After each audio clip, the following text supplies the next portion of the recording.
Um, Call the Transportation Commission meeting for April 13th, 2022 to order. Joe, if you could please read our instructions. Sure. Welcome to our virtual meeting. If you lose connection at any point during the meeting, you can reconnect by clicking the link or calling the number in your original email. Members, if you are able, please activate your video and keep it on for the duration of the meeting.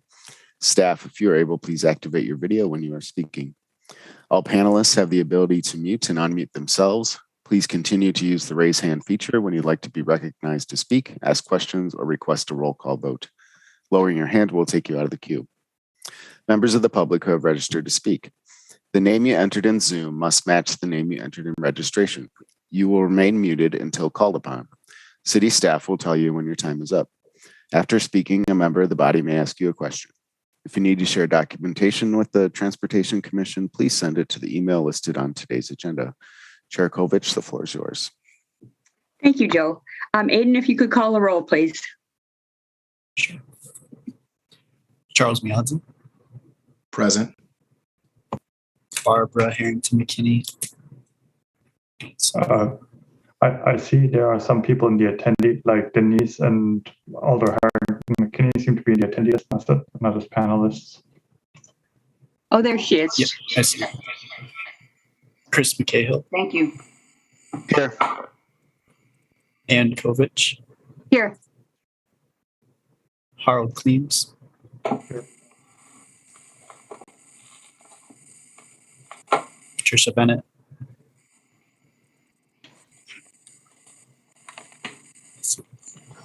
Darren Wozniewski. Here. Bill Bremer. Here. Robbie Weber.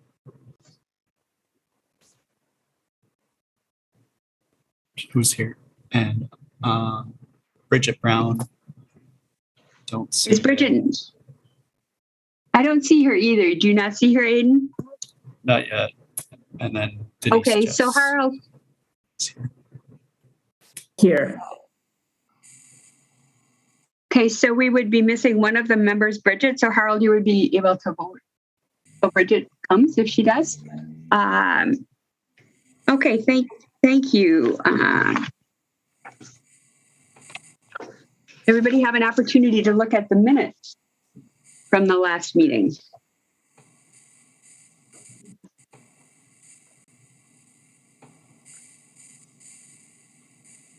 Alder Miadzi? Motion to approve minutes. There's a motion. Is there a second? Harold? And Okay, there's a motion and a second. Any discussion? Okay, seeing no hands, we'll assume a unanimous consent vote unless anybody wishes to abstain or vote no. If so, please raise your hand. Okay, seeing no hands, motion is carried. Do we have any public comment under number 1 this evening? Registrants there, Aiden or Joe? We do not. Okay. Are there any disclosures and recusals this evening?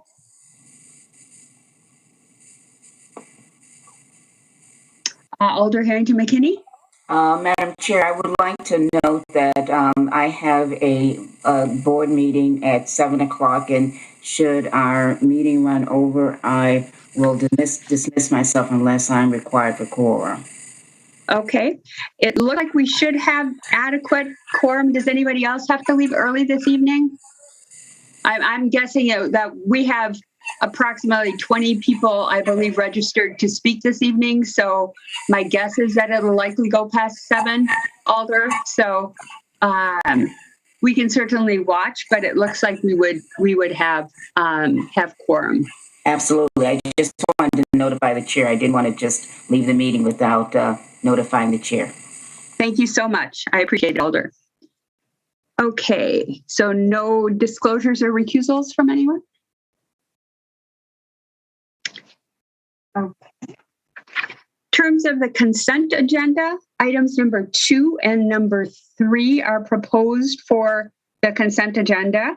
Any items which have members from the public registered to speak will automatically be separated from the consent agenda. Last time I saw the list from Ada, we had 2 people registered in support, not wishing to speak, but available for questions. So I don't believe we have anybody registered wishing to speak. Is that correct, Aiden and Joe? That's correct. Okay. Are there any other proposed items for the consent agenda which commissioners wish to be separated from the consent agenda?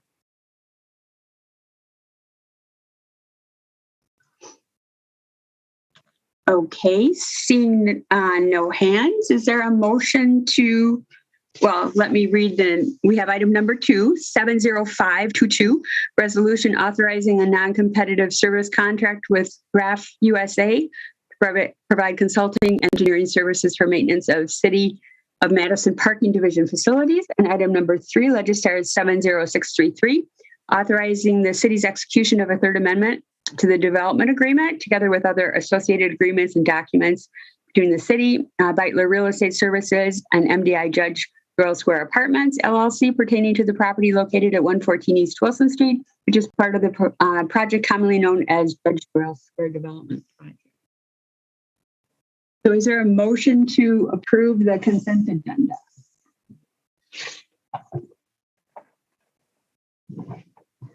Harold?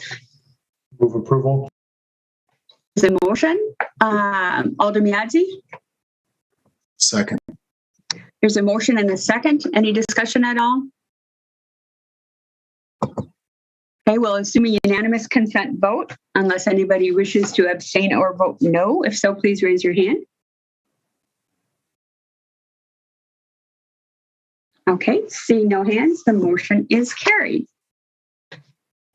Okay, item number 4, Justin. Right. Good evening, everyone. What I'm here to present to you today is approval of a resolution which approves the BRT geometry, street geometry, station locations, as well as the purchase of the bus, the order for the buses for the BRT project. So as you can imagine, there's a lot here. There's a lot of content here, and it's pretty deep. But I trust that most of you have seen this before, and many of you in extraordinary detail before in certain situations. And so, I'm going to go through and a presentation that kind of touches in kind of typical sections in different areas. I'm not planning to go through every single location in detail, but if there are any places that you'd like me to dig in more, I'm happy to do so. First I will share my screen. I'll make sure you all can see that. We can. Okay, great. Okay. So I'm sure you're all aware, but just a reminder, the Bus Rapid Transit or BRT project is intended to have more direct routes that are running more frequent, with many places bus-only lanes to avoid traffic congestion. The stations and buses will be branded in a way that make it more clear around that this is a different line. It'll have some ability to influence the traffic signals, to hold a green for a little bit longer to make sure it gets through, and hopefully avoid red lights, but it's not quite, an ambulance that can completely shut down the signal. They'd be using articulated buses, so a 60-foot bus with the kind of accordion bed in the middle. And then as part of this would also be a faster fare payment system so that folks can board at all the doors, so we don't have to funnel everybody in, with dollar bills at the front door only. The project that we're talking about is this. Really, it's the red line is where we'll be implementing infrastructure as part of this first phase. So, anywhere you see a white dot here, it would be a station, and then dedicated lanes through much of the corridor. However, so that red line would be one service pattern with buses running every 15 minutes. But we'd also be running the green and blue lines every 15 minutes for much of the day. And when they are in the BRT corridor, they will be operating as BRT, serving only BRT stops and using the dedicated lanes. However, they will exit the corridor and run in local service using regular bus stops. The buses are capable of doing both. And so they would operate kind of in mixed mode, BRT in part of the corridor and regular local bus in other parts. And the intent here is to set the service for an eventual north-south BRT so that those buses are already running in service as BRT buses, and we can just come in later and build the infrastructure of the stations and lanes to enhance them going forward. But the key thing is here, each of these lines running every 15 minutes. So when there's 2 of them overlapping, it's a bus every 7 or 8 minutes. Where there's 3 of them overlapping, it's a bus roughly every 5 minutes. And so this gives us really strong frequency, especially really throughout the isthmus and out the west to the west of campus. But between campus and the square, we get a bus every 5 minutes, which is a very strong level of service there. And then the other piece here I'll mention, and I'll get into with the buses, we're buying all of these buses for all 3 of these lines to the extent of where they go as part of the BRT project. And so, as I'll get to in a minute, we're buying 46 buses that are part of the BRT project, but they're intended to run all 3 of these lines, and they'll actually replace 46 buses in our fleet right now. And so the BRT project is accomplishing our fleet replacement needs for, what would have taken us 5+ years to do. And on top of it, they are 60-foot buses that are also electric, which I'll get to. So I won't read this all, but just to give you a sampling, the BRT project it's a big deal for the city, and it's been through a lot of process already. I counted up in the last 2 years, there have been 18 different council resolutions that have passed regarding the BRT. This is a sampling of some of those. We are, advancing the project, upon the request of the council. I mean, the council has continuously approved things as we brought them to them, and are continuing to move this project forward. Beyond this, the federal budget is extremely important as part of this project. So this project would be funded in part by the Small Starts program at the federal level. In the 2022 budget, the federal fiscal budget, the FTA recommended an $80 million grant for our BRT project. But soon after that, the Infrastructure and Jobs Act, or the Bipartisan Infrastructure Bill, was passed in November of last year, which dramatically increased funding for electric buses in general and the Small Starts program specifically. And so as part of that, we did have a conversation with the FTA about potentially increasing our grant award to allow us to bring the entire fleet to electric for BRT, whereas previously we'd planned to do roughly 2/3 electric and 1/3 diesel. And in the 2023 budget that the president just proposed, they did allocate those additional dollars to the Madison BRT project, meaning that that allows us to increase the project to full electric without any additional local money. The feds would cover 100% of the incremental cost, which I'll get to in a minute, is over $15 million. And so that's a really big deal. So now I'll go through the stations and give you some samples of the lane configurations and station locations and different parts of the corridor. Again, I've got a slide for every station, but I'll kind of skim through some of them. But again, if you want to stop me as I'm going through, or if you want to come back later and look into more detail at any particular location, I'm happy to do that. But just I know that you've got quite an agenda item after this that's going to take quite some time, so I want to move through this as quickly as I can.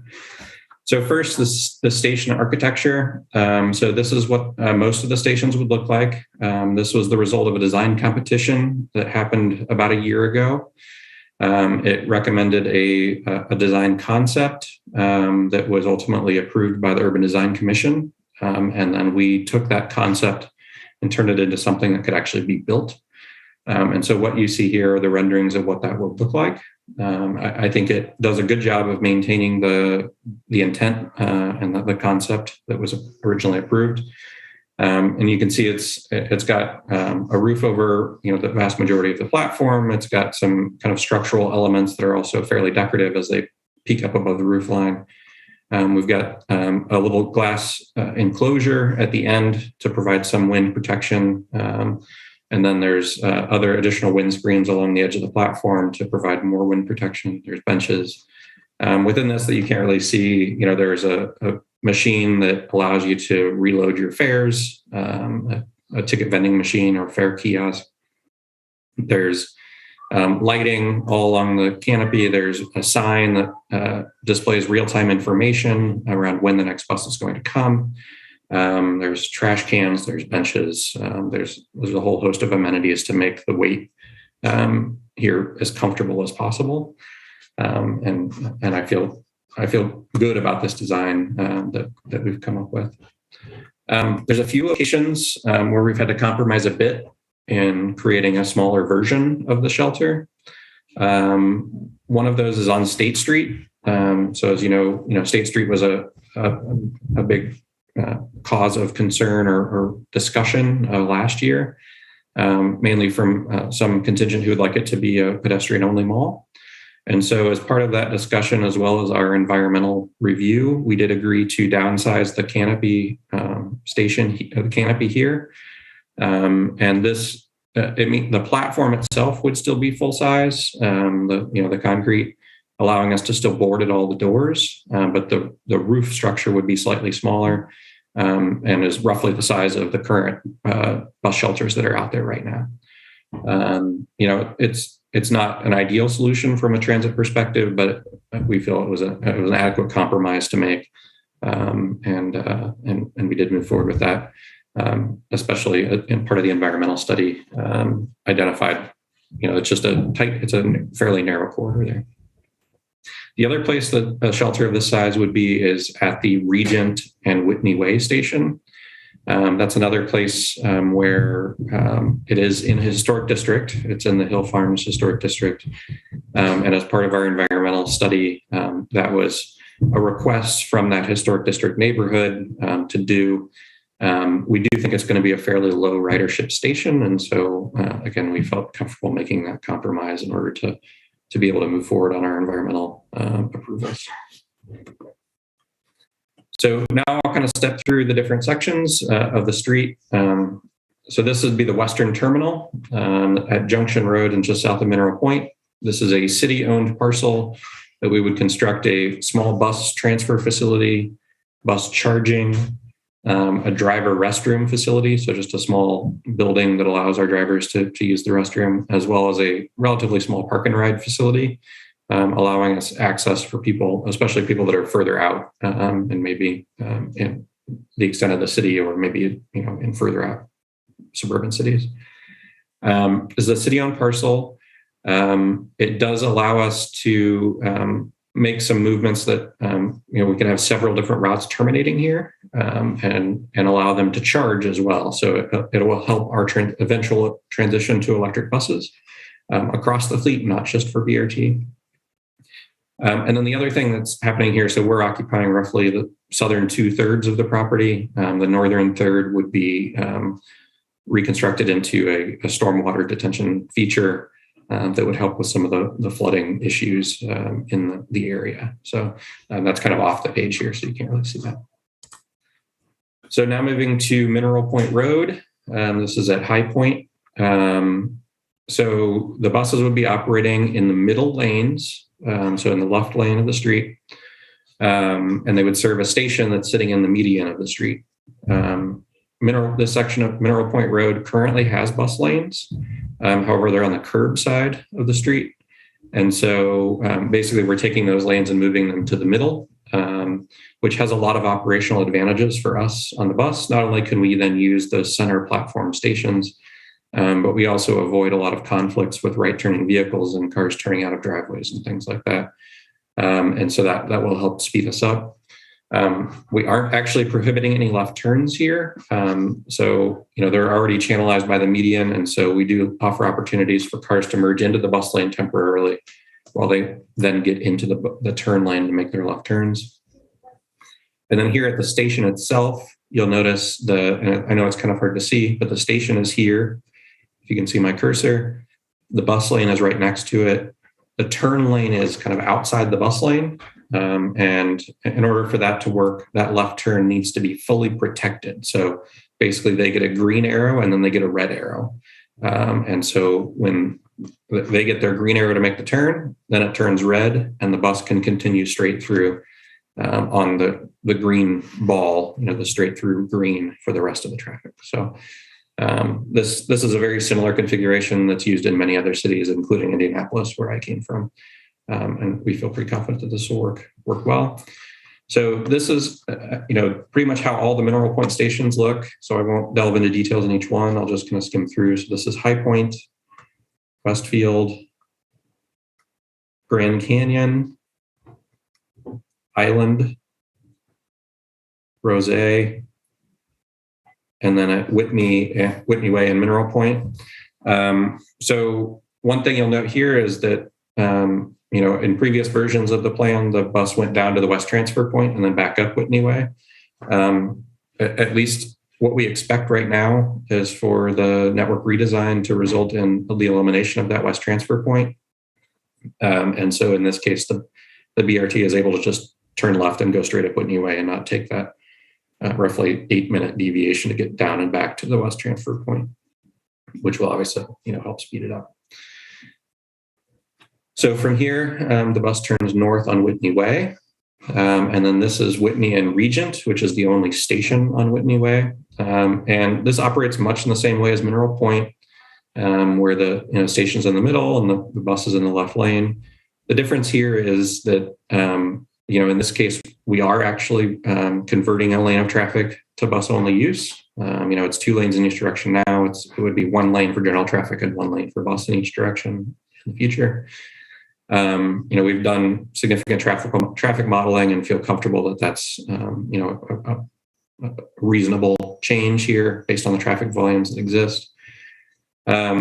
We have, as I mentioned, there was some concern from this neighborhood about the station canopy itself and the size and the impact on some of these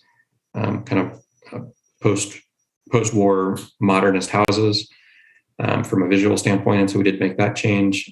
The other concern we've heard from this neighborhood, and you all have heard quite extensively, is around the bike lanes in this corridor. The parking that was converted to bike lanes last year. I think there are some who conflate that with the BRT, but as you know, that project's already done and was approved separately from you or by you. And it's not a part of the BRT project, but there are still some who conflate the two and think that the BRT is causing the loss of the parking, even though that's not actually the case. Going north to Sheboygan, we turn right and we're in mixed traffic on Sheboygan because it's only a two-lane street. We have service stop here at the middle of at the Eau Claire intersection. And then at Seago, we turn north briefly. This one's a bit unique in that we have a station in the median in one direction and on the curbside in the other. And that is the only place in the system where we would have this, but it's really just a function of these turns. So the bus is making a left turn here and it's very easy to slide right into a median station. Similarly, going southbound, the bus is serving the station, then immediately turning right. And so what we were trying to avoid here was a situation where we have to create special signal phases to allow buses to turn, left from right lanes or right from left lanes. And so this allows us to avoid any of those special phases that would slow down the buses because we have to wait longer for that special phase. We then go north to University, turn right on University, and then the first station would be here at Midvale. This is on University, just because of the traffic volumes. We are mostly running in mixed traffic, but we have tried to give the bus every advantage that we possibly can. And so in this case, the bus would, as it's coming up towards Midvale, it would merge into a short stretch of bus-only lane to serve a station that's in the median here at Midvale. And then it would get a Q jump phase, a special phase that allows it to jump out ahead of all the other traffic and get into still a mixed traffic operation, but at least the bus is at the front of the line, going into the next signals down the line.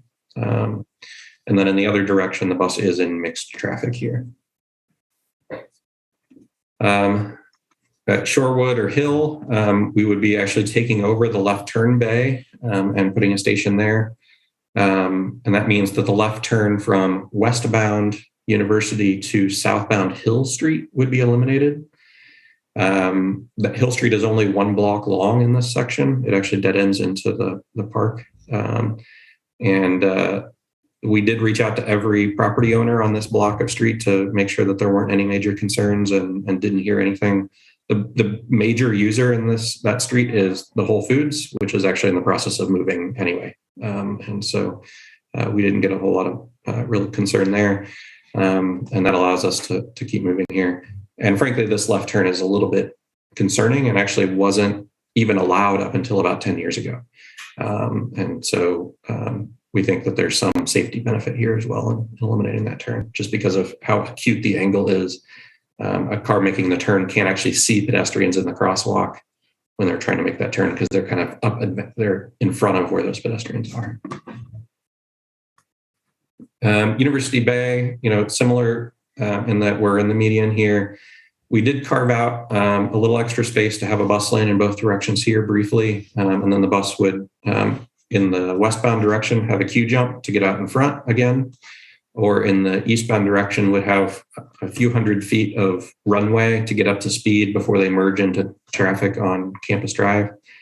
The main thing here, we didn't want the bus sitting in mixed traffic right on the entry to Campus Drive because it basically feels like a highway at that point, and cars are accelerating quite rapidly. And we just felt more comfortable having the station and the buses a little bit more out of general traffic there. Then it goes Campus Drive and then gets into the campus and splits into the Johnson University one-way pair. So a pair of stations here at Orchard, pretty straightforward on the curbside. East Campus Mall would be the next one. So straightforward station on Johnson. The one on University looks a little odd. It looks like there's 2 stations. There kind of are, but really the station is this one on the far side of East Campus Mall. The one on the near side here is really just a concrete platform that allows the bus to serve it. And then for the green line that I showed you, that bus needs to merge over into the left lane and take a left on Park Street. And so that's why we put that platform there so that green line bus could drop there and have more space to merge. The challenge with putting the station there, the university really did not want the station canopy there because they felt it would impede the views, block the view shed of the new Chazen Art Museum. Then State Street, this has been subject of much discussion, but in the eastbound direction would be in front of the Modern Art Museum. In the westbound direction would be just before Gorham Street. And so the bus would come here, serve the station, take a left. In this direction would be coming up Johnson, take a right, serve the station. On the square, it'd be just before Wisconsin and just before Maine, or just before Martin Luther King. The stations would bump out slightly from the curb line, bump out into the street a little bit. That allows us to have other local buses stop before the station without blocking the BRT buses. And then it also allows us to build the station without tearing out a bunch of trees and other street amenities that have already been installed. And we do have the physical space to do it. And then on East Washington, again, we're in the center. There'd be a station here at Blair. In most cases on East Washington, we do not have the physical space to both have the station and allow the left turn. And so most of these places, the station is replacing the left turn and blocking it. We did have pretty extensive outreach with these neighborhoods and the alders to make sure that there weren't any major concerns with that. Fortunately, this area is a gridded streets, so there's plenty of other opportunities. If you can't make your turn there, you just go to the next block and turn back, or turn at the previous block. So there'd be a station here at Blair. At Patterson, you see here, there's no left there's no eastbound left from Washington to Patterson. But again, you could just turn at Livingston before or a few after, and have that same. I'm sorry, not few. The next street. Getting mixed up. Brewerly. Yeah, that's it. So Patterson, Baldwin, much the same thing. First Street, obviously here we do need to accommodate that left, and so we have been able to fit that in, station in the median with bus lane on either side. Much the same way that Mineral Point operates, the left turning traffic will get their arrow, and that arrow will turn red, and then the bus will be able to continue straight through on the green. Obviously, this intersection is just a lot going on. It's a big, wide, massive intersection, and so we've tried to accommodate the pedestrian movements as best we can here to make it as safe and comfortable for people. 4th Street, same thing. Milwaukee, here we are able to accommodate the left turn just because there's less of a grid pattern here. And then also at Milwaukee and kind of going further east, this is where we had to make a few compromises. So, the station, this is where I'm sorry, one thing I forgot back here. So you'll notice right now the right lane is parking and bikes. As you know, this is Highway 151, so WSDOT has the ability to, they have to buy in on this. The configuration that we are using is that the left lane is becoming bus only. The right lane, the parking requirements are gone during the peak hour. So, for 2 hours roughly for each direction, parking is not allowed. Bikes are obviously still allowed to use it, but it's going to be less comfortable for bikes, of course. But that allows us to keep 3 travel lanes in each direction during the peak. But in the off-peak, cars can park there again. It helps to constrict the roadway down to its actual demand, and hopefully have some positive impact in the off-peak on some of those the speeding traffic by reducing some of the capacity there. And then, obviously, I think we have a separate project that will help address some of the bike connectivity on parallel streets to address some of that, at least during the peak hour. And then obviously we've got further in on the isthmus, we've got the Capital City Trail and others, but it's certainly something else that's important to us. But starting at Milwaukee and going out, we lose that parking lane and it's just the bike lane. And in this section, we've had to, again, make some compromise around, it was very important to WSDOT to keep the 3 lanes of traffic in the peak hour. So this left lane is bus only except during the peak hour, which, certainly peak hour is when we need the bus lane the most. So this is not ideal by any stretch. But the 2 things that are important to note is that this at least ensures that we don't have active traffic on both sides of the station at the same time. It's pretty uncomfortable to be on a center platform station where you've got, trucks and active traffic right next to you on both sides. And so doing this at least allows us to have one side open, for 2 hours in the morning and the other side open for 2 hours in the afternoon. But otherwise, there's no active traffic next to the station. The other thing is that this is designed so that if it were ever possible in the future, especially as we officially come out of COVID and we see commuting patterns come back to whatever the new normal is going to be, we could make these purely bus only with just some striping and signage changes. And so, that is always an option for us in the future if it became feasible.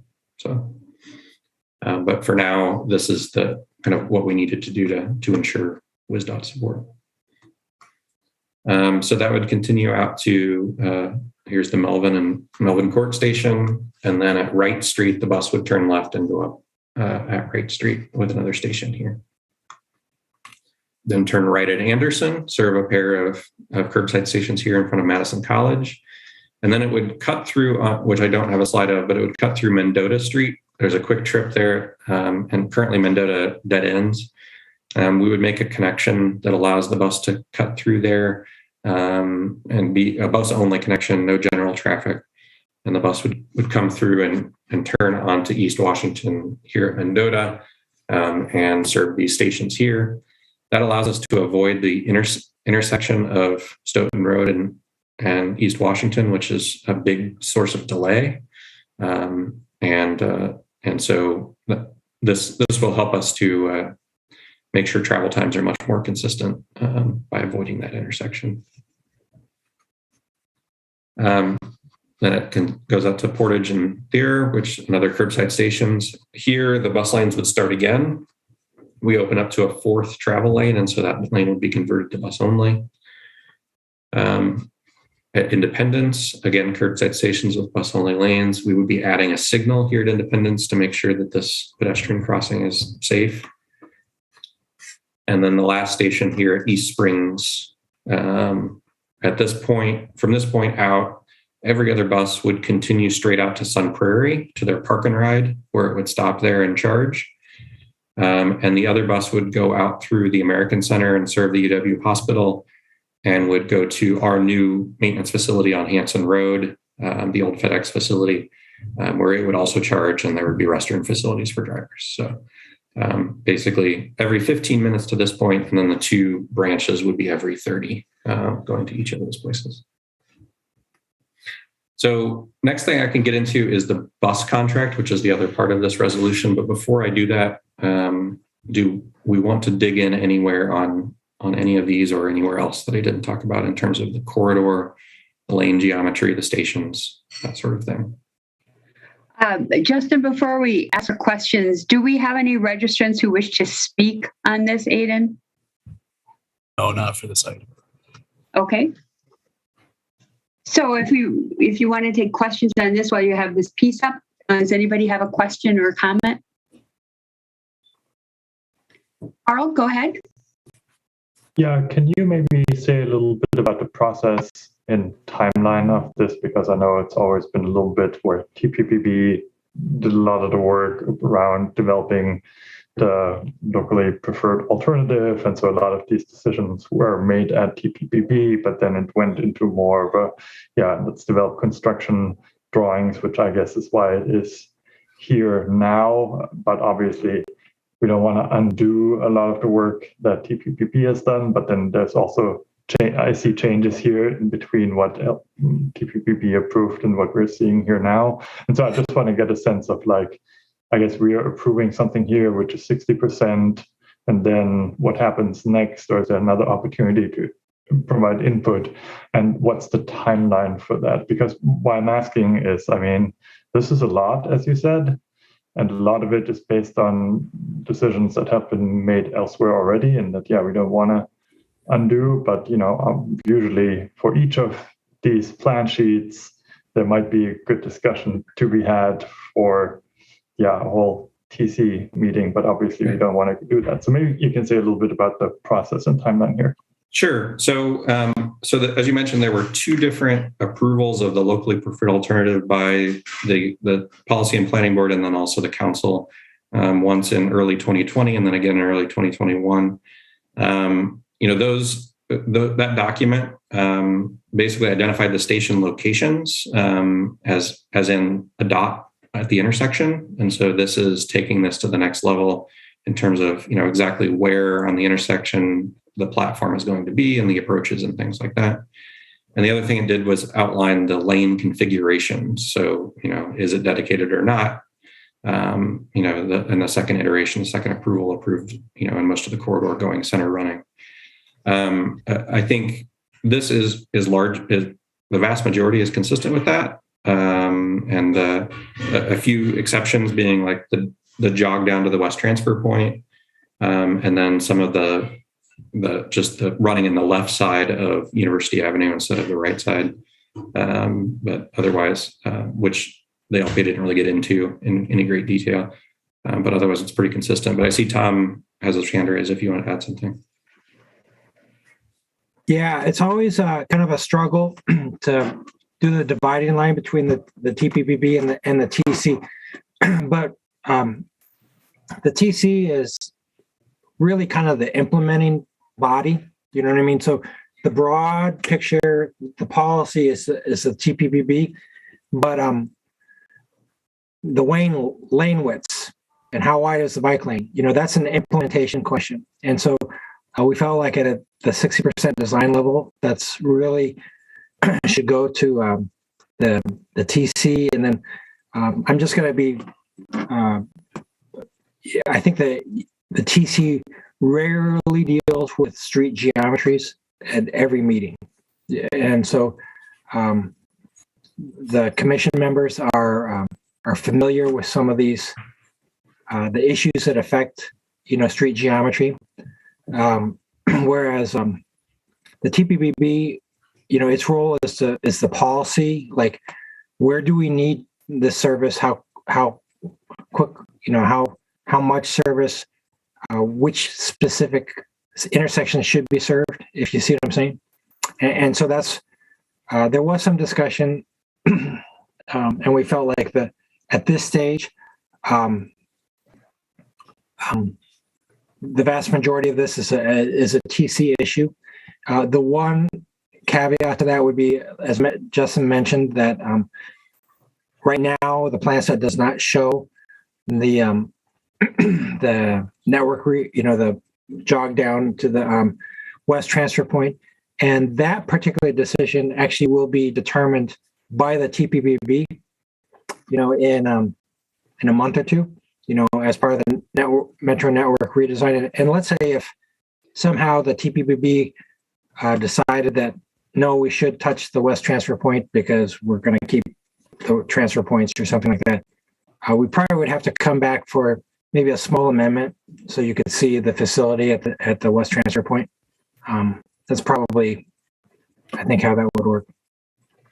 And to your question of timing, so like Tom mentioned, these are the 60% plans. Much of the design work that'll go on from here on out is in drainage and slopes and pavement cross sections and things that don't really affect the geometry.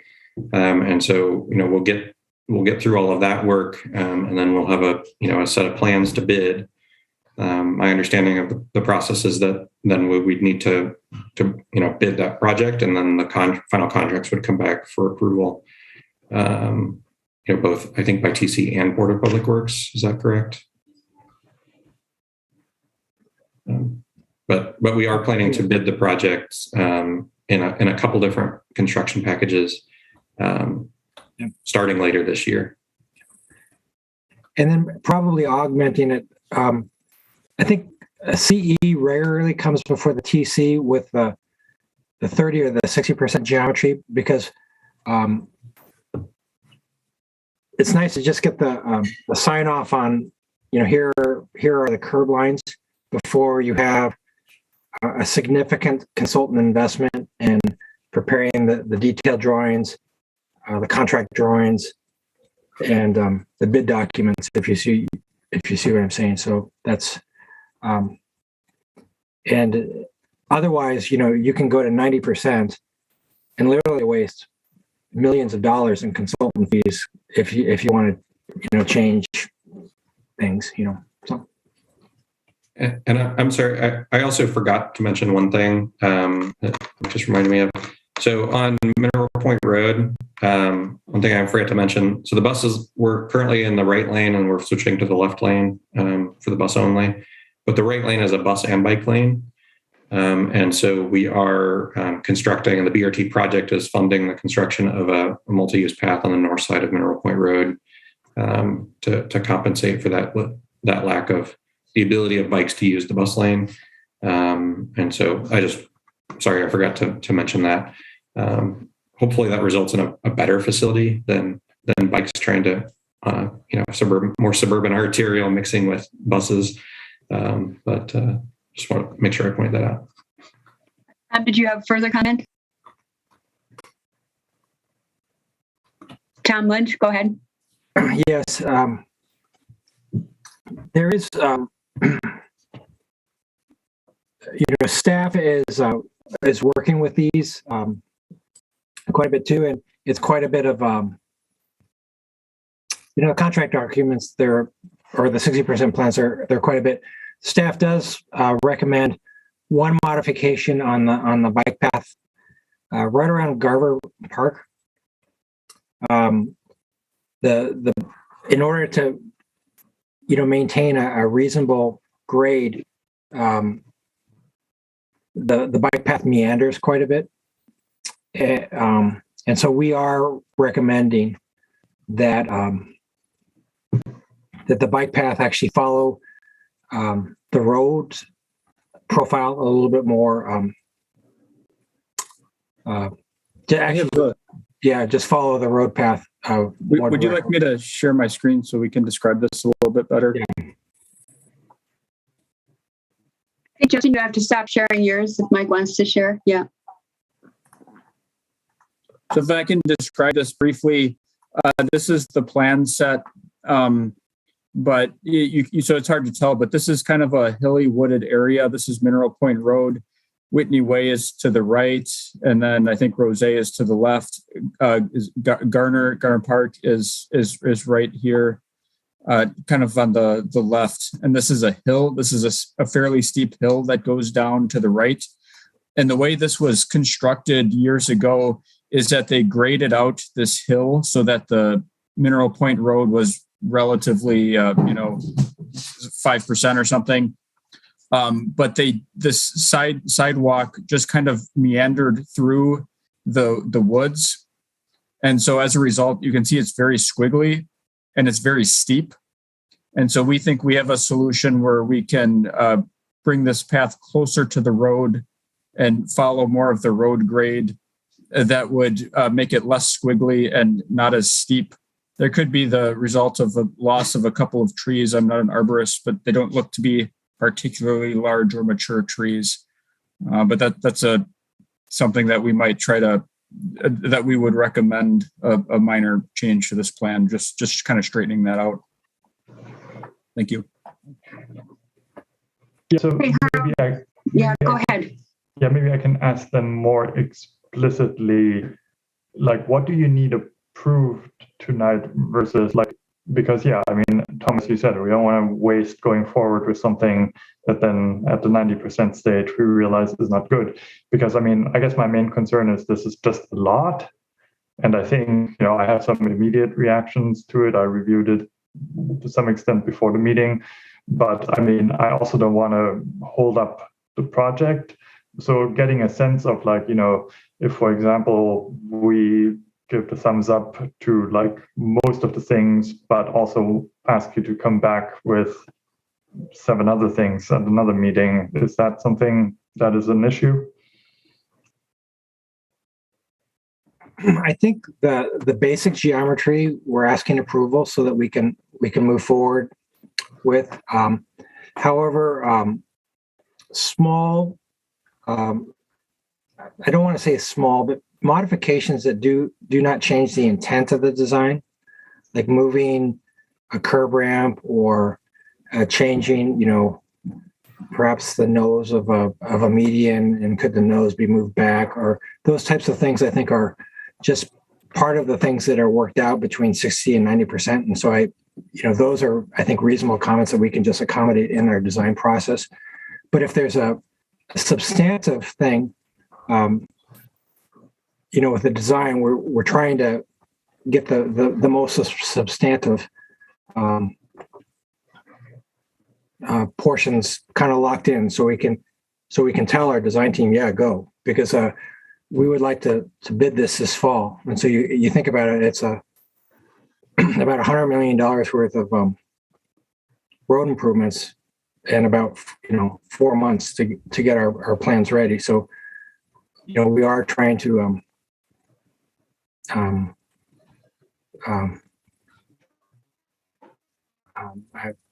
do I say it? We would like just a confirmation that we're heading in the right direction right now, I think. Yeah. So Tom, if I can I just pare it back? So basically you're asking for approval of the 60% design that we're seeing, with some comments that could potentially be incorporated between 60% and 90%. Yeah. Is that kind of the direction that you're headed? And were your comments going to be along those lines, Harold? Possibly, I guess. Yeah. Okay. And I think, certainly if there are comments even after tonight that you've got, that it would be important for us to consider. That's something that we'd certainly be willing to listen to and incorporate if possible. But yeah, the main thing is, if it's adjusting a curb ramp or, a bike lane or something, then, those are easy things that we can take care of in the next phase. If you think the station should be over there instead of over here, that's a much bigger change that would require us to redo it and come back to you. And that also would be opposed to what had been approved in the past, correct? Yeah, I mean, the approvals to date have, said the station is going to be on this at this intersection. What we're showing you today is which leg of the intersection. Right. If you think it absolutely needs to be on a different leg of the intersection, then that's a pretty substantial change. But it's one that, you need to know about and incorporate. Yeah, and we realize it is a lot. Harold, you're absolutely correct. There's a lot here, which Justin started out with. Chris, go ahead. Thanks. And that discussion was helpful for, I think, framing some of my thoughts. But one observation I did have was about the smaller shelter at Whitney Way and Regent. I think you said it was because of the historical context. Whitney Way carries, like 20,000 vehicles. So I guess I would take the claim of the historical significance of that road with a grain of salt. But I guess my real question is, does that open the door for other folks who want smaller shelters, or are we confident that at this stage we would be locking in the shelter design? Yeah, no, so this was part of our environmental review, the NEPA review. Because Hill Farms is an actual registered historic district, they were able to participate in that environmental process. And as part of that process, they made this specific request. And FTA ultimately, is the arbiter of our environmental document, and they recommended that we agree to that.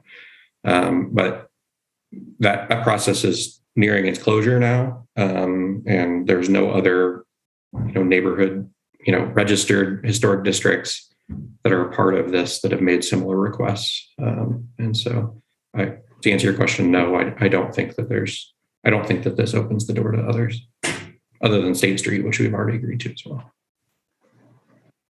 Great, thanks. The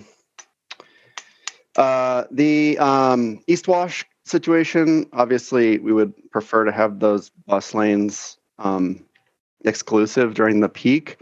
I guess I'm just wondering, thinking ahead, I'm assuming there's going to be some lane closures during construction. Does that present an opportunity to sort of check data and maybe come back to WSDOT with a stronger case that those could be exclusive during the peak? I think it's certainly possible. What I don't, unfortunately, we've been, during all of COVID, right, the numbers have been down to some extent. But the argument has always been, well, they're going to come back to normal, right? So I don't know at what point we set what the new normal is. But I think as long as we're still impacted by COVID and, some temporary remote work, there's still going to be that argument that even if during construction we were down to 2 lanes and it was fine, maybe those volumes will come back. So we do have dynamic lane closures so that we can adjust the times where it's open, and we're specifically doing that so that we could narrow that window as much as we can, so that the buses have the priority. And the other thing that those dynamic signs may allow us to do is to run some pilots, a year down the road. Say for a week, we make it bus only, get WSDOT's approval to test it for a week and see what it does. Awesome. Thanks. Bill, go ahead. Thanks, Ann. I have more discussion on the terminal on the far west side as far as the parking. Did you do a parking study as far as how many?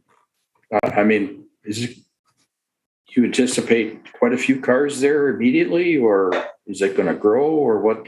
And by the way, the question then is there going to be, is that parking free? Back up.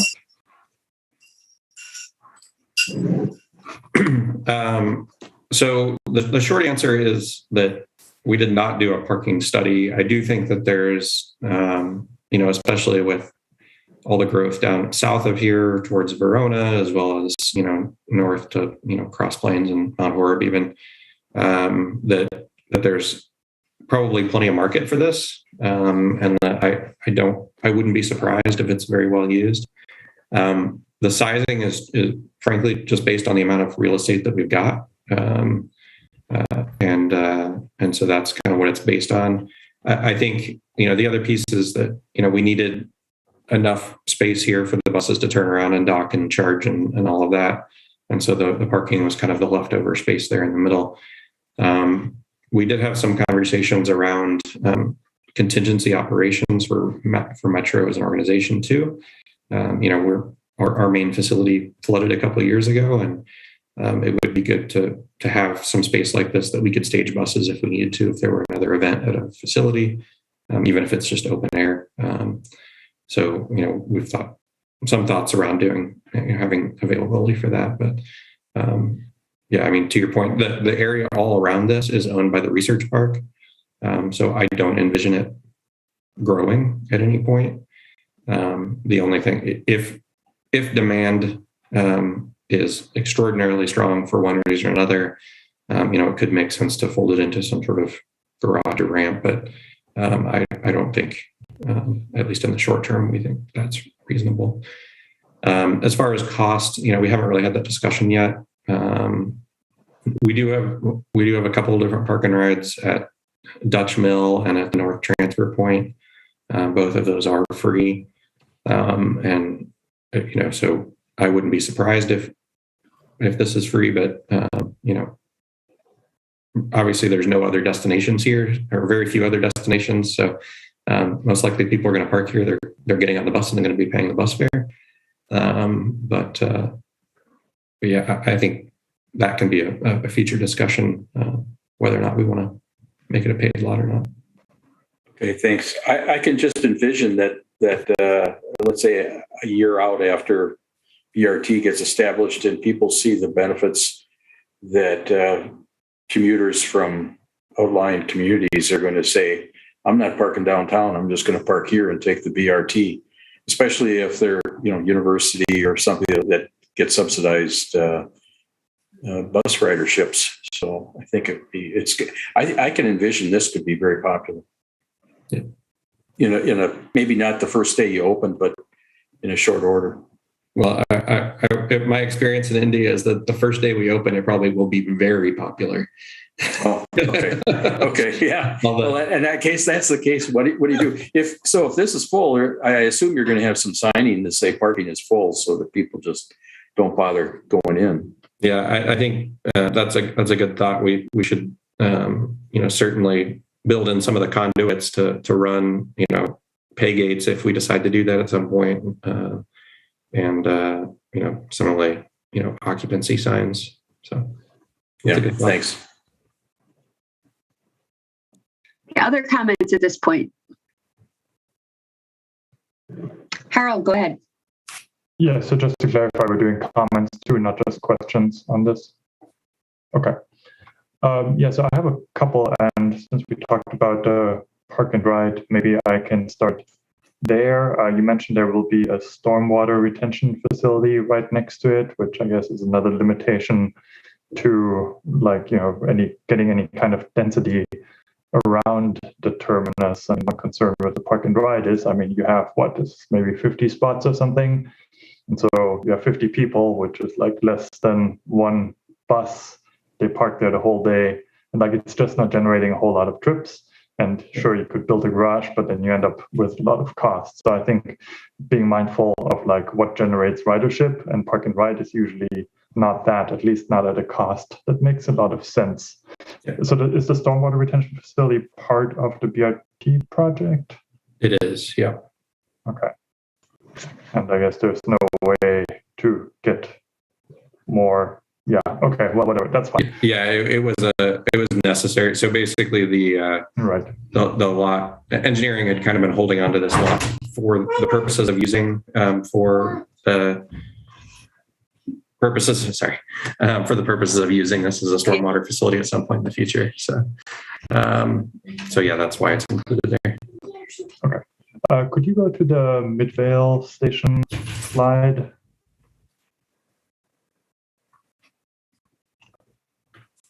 So the station is in the center. So the buses turn right from Seago, cross 3 lanes to get into the left lane, stop in the median here, and then cross 3 lanes again to get into the right lane.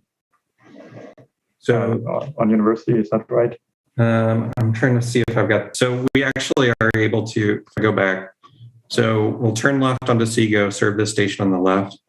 As we approach Midvale, I don't have the slide here. I'm going to try to dig it out, but the bus will actually, so there's 3 lanes. So there's 2 lanes right here going northbound.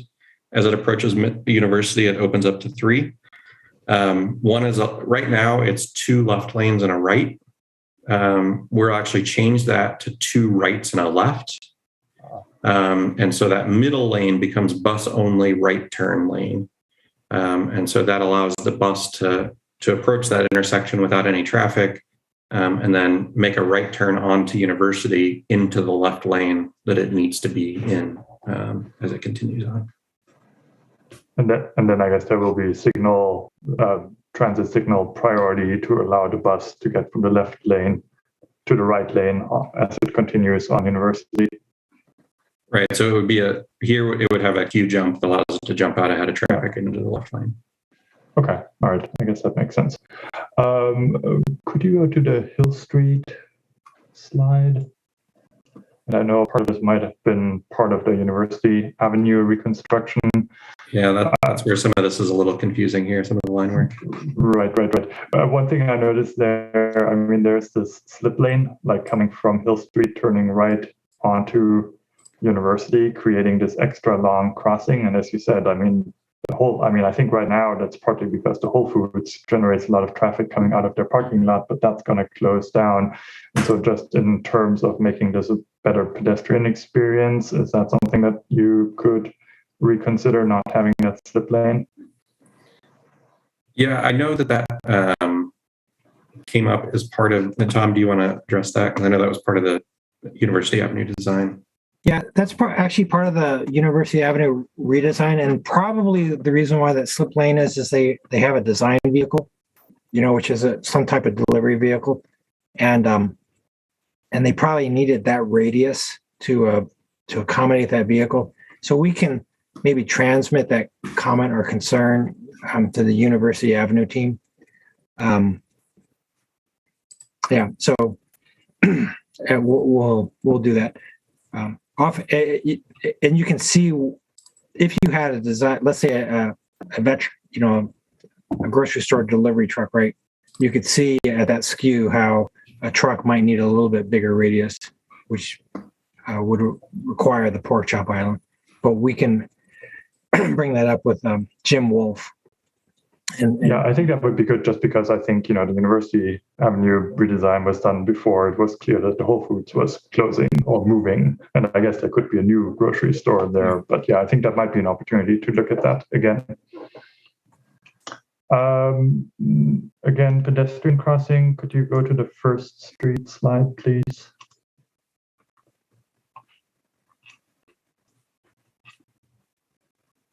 Yeah, so I guess this is, as you said, it's a big intersection. Basically, you have to cross, like if you're coming from the southern side, you cross like 2, 4, 5, 6 lanes of traffic, but at least it's a single stage crossing. But then to get to the northern side, you have to go into that median island and probably have to wait for a separate signal phase to either go left or go right. Is that something I mean, is there any way to make this better? I'm assuming you might have tried that already, but this seems really bad for pedestrian crossings.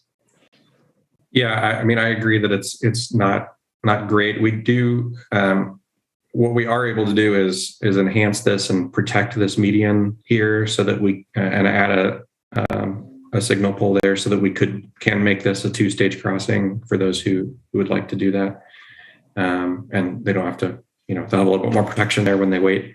As far as but yeah, I don't know what we could do to shorten these crossings. There's probably some things that could be done to widen this island to make it a better waiting environment. I'm not sure how we would accommodate shortening this crossing while still meeting WisDOT's desire for three through lanes and 2 turn lanes, unfortunately. Did you have comments? Yeah, maybe just augmenting. We had to do a fair amount of traffic modeling for WisDOT, and we do need their approval and a third-party agreement. And they were, I'm going to just say, rigorous, in their expectations at the staff level. And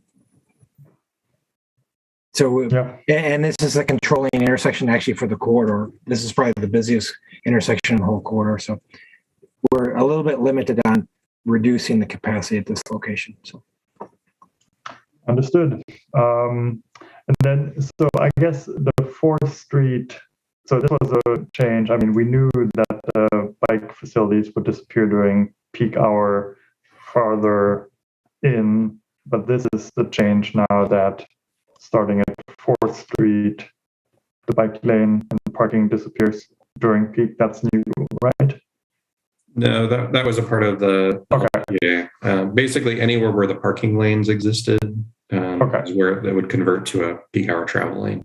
So it's basically in the eastbound direction all the way out to Milwaukee, and the westbound direction all the way out to basically Aberg, Highway 30. Okay. And then the final piece, which is maybe more about station design. So, I mean, a lot of these stations will be in high injury corridors. What are we doing and I think especially maybe with the center stations, what are we doing to prevent cars from driving on there and injuring people? So it's very difficult to see here, and I don't have a good view of it. But if you can see my cursor, there's a small, we're calling a banana wall. It's basically a small, roughly 3 foot tall concrete wall that will protect the nose of the intersection of the crosswalk. And so that provides, for people who are just crossing through the nose of the intersection or the crosswalk, provides them some protection and weight. But then exactly as you mentioned, it protects the station from cars encroaching into it in one way or the other. The station itself is at a 13-inch curb. So that's high enough to be considered a barrier curb.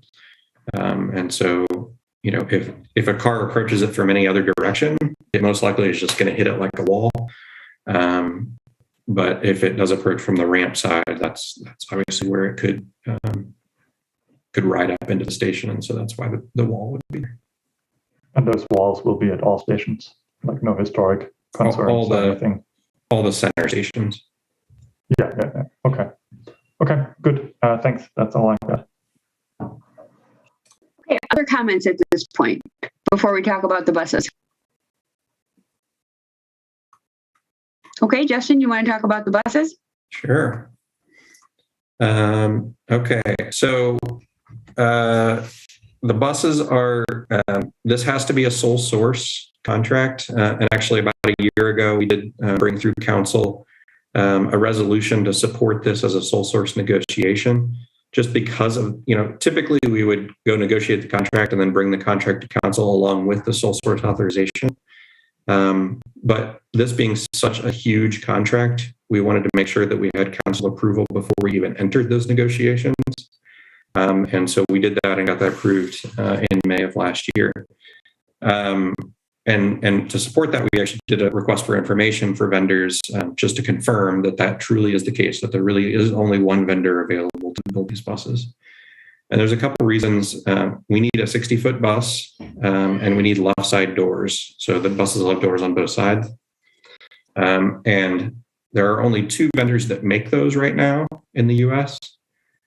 But one of them is by federal statute not allowed to be used with federal dollars because they're owned by a Chinese company. And so that leaves us with one. We have one vendor that truly is available to do this. And this is not a thing that a new vendor, Ford couldn't just decide, oh, we'll bid on this and build you a bus and send it to you. That's just not possible because of the FTA certification process.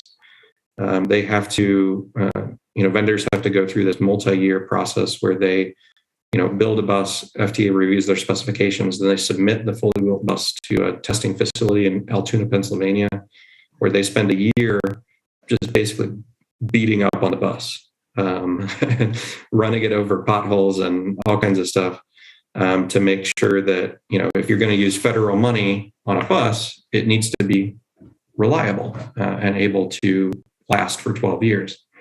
And so FTA has this certification process that any new manufacturer has to go through. And we know there's only been 2 60-foot buses that have gone through that process. And as I mentioned, one of them has been precluded from future federal funding. And so that is just one.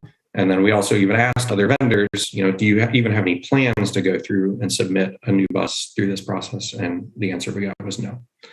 And so, that's why this is a true sole source. It's not that we want to pick one vendor over another. It truly is. This is the only game in town. And so with that council approval in hand, we started negotiating with the vendor. It initially started, as I mentioned, with an order of 27 electrics and 14 diesels. And that came out to a total dollar amount of a little over $55.5 million. Again, this is 41 buses. This is a big order. Electric buses are more expensive. The 60-foot buses are more expensive. So we initially started with that in mind, that discussion. However, as I mentioned, we also had the discussion with the FTA around let's make the rest of them electric. To do that, we actually need more of them. So the order goes from 41 to 46 because of the range issues, and the buses we have to guarantee charge time for the buses at the end of the line. And so, we sometimes have to add an extra bus to the route to make those work. And so that's why we needed a few extras. And that would bring the total cost up from 55.5 to 70.5 million. But as I mentioned, the FTA is expected to fund 100% of that incremental cost, both the per unit bus cost as well as the extra 5 buses.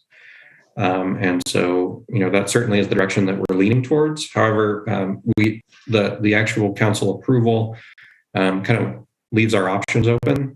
So basically, there's a base contract of 27 electric buses, and then we have to execute an option by the end of 2022 to either add 14 diesels or to add 19 electrics. And so that kind of keeps our options open until we can get through the final grant approval process.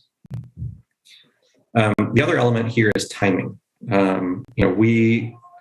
This is a big order. With the Infrastructure and Jobs Act, the federal government added literally over $1 billion just this year for electric bus purchases.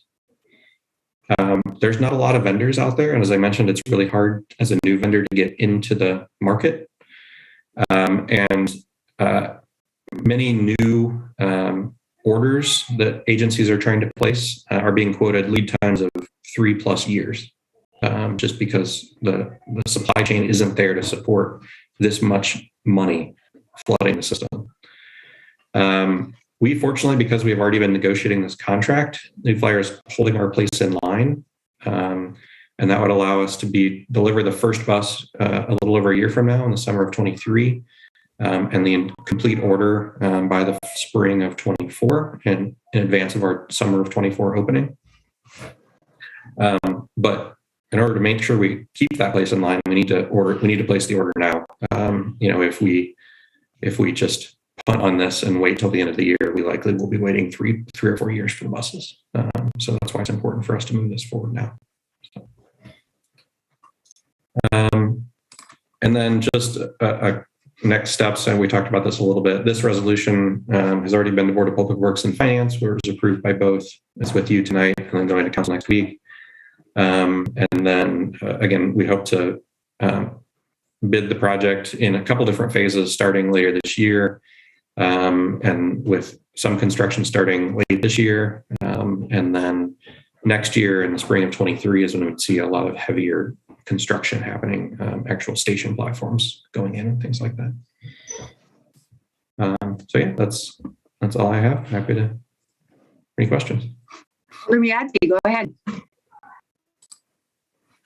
You know, I was sitting here and just listening to this presentation. It was a great presentation and all, but, you know, I just cannot wrap my head around how the city was given millions of dollars, millions. I'm sitting here listening to all the things that the city was given millions to improve transportation.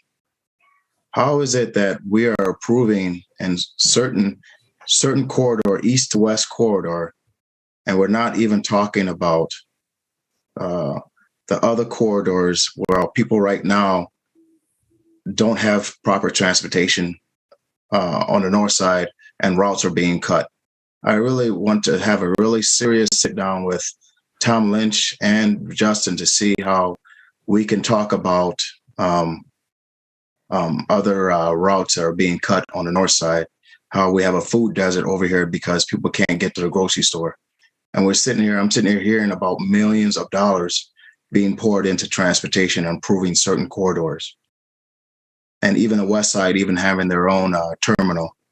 So it's really hard sitting here hearing this. Just for comment, if you guys want my comment, that's my comment. Sure, and I guess I would emphasize, what you're talking about is the network redesign, and obviously there's plenty more discussion to have on that. This project does, as I mentioned, does include improving the service to the north side and adding all of the buses, but the infrastructure would come in as a separate project at some point. Tom and I were actually just talking today about, how do we advance that project to make it happen sooner? And I think that is something that a discussion we'd like to have with you, and how do we advance that project so that it's happening as quickly as possible. Okay, yeah, let's definitely have that discussion because, like I said, as you're hearing about millions of dollars, we definitely got to think about people now that are suffering from the transportation.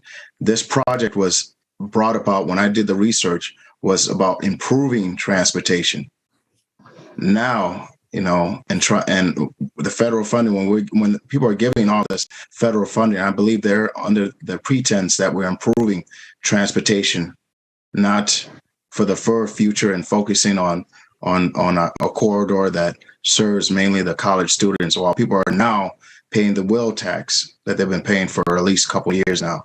So we need to start focusing now on the residents.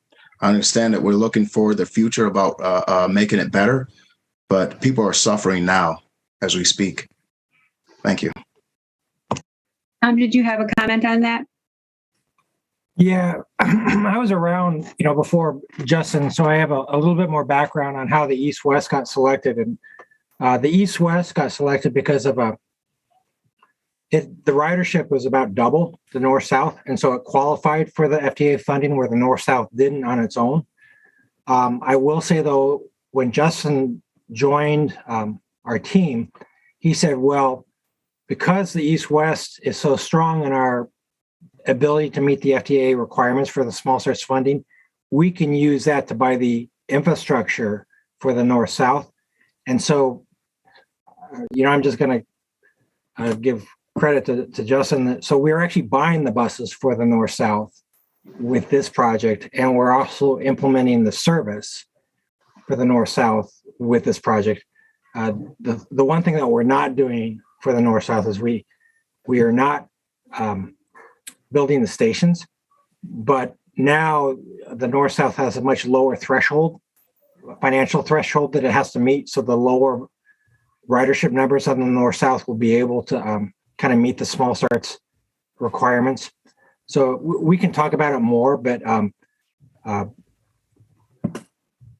the reason why the East-West was selected is just because it could meet the FTA requirements initially, whereas the North-South couldn't for the funding. So, And just to touch a little bit about that, Tom, is that when transportation is so bad for people, they start buying cars.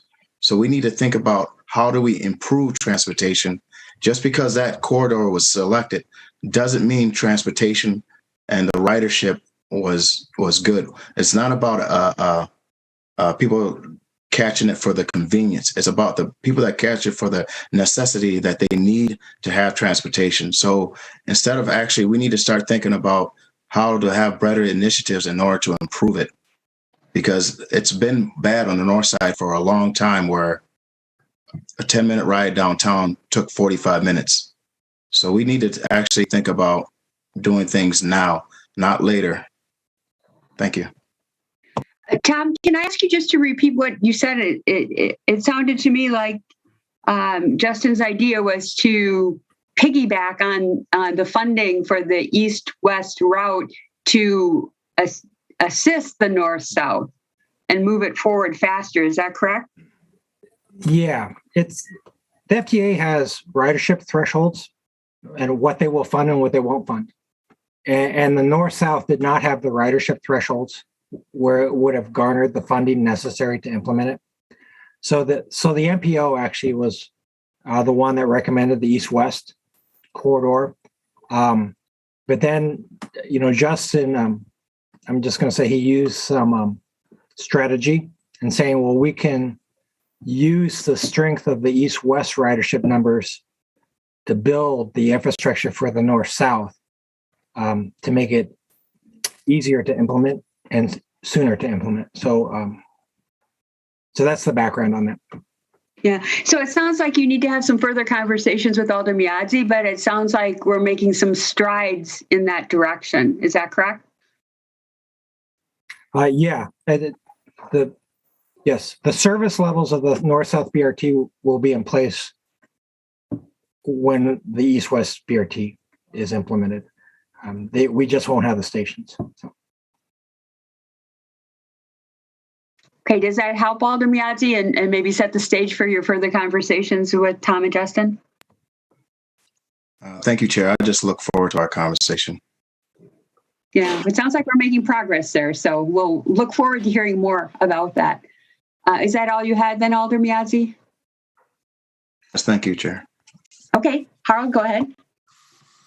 Yeah, thank you. I mean, I think ultimately it's a good conversation to have, and the challenges of a lot of this money is you can only use it for infrastructure. You can buy buses, you can build stations, but you can't pay drivers to provide the service in there. It's really challenging.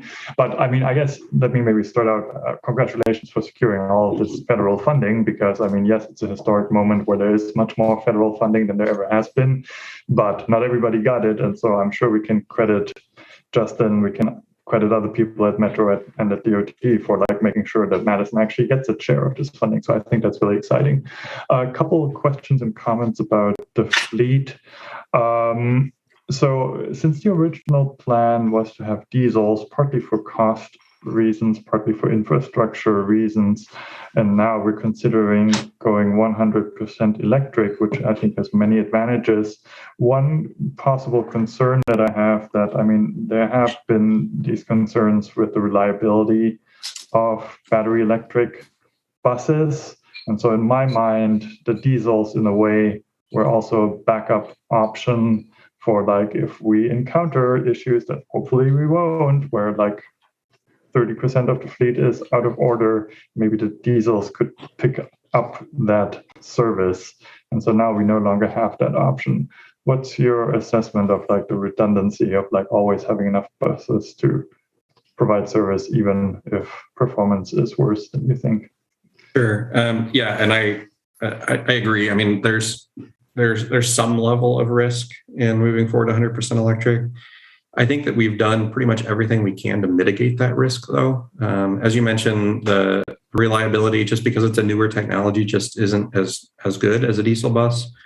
But there's a couple different reasons for that. One is, several of the manufacturers that are playing in this space are new manufacturers.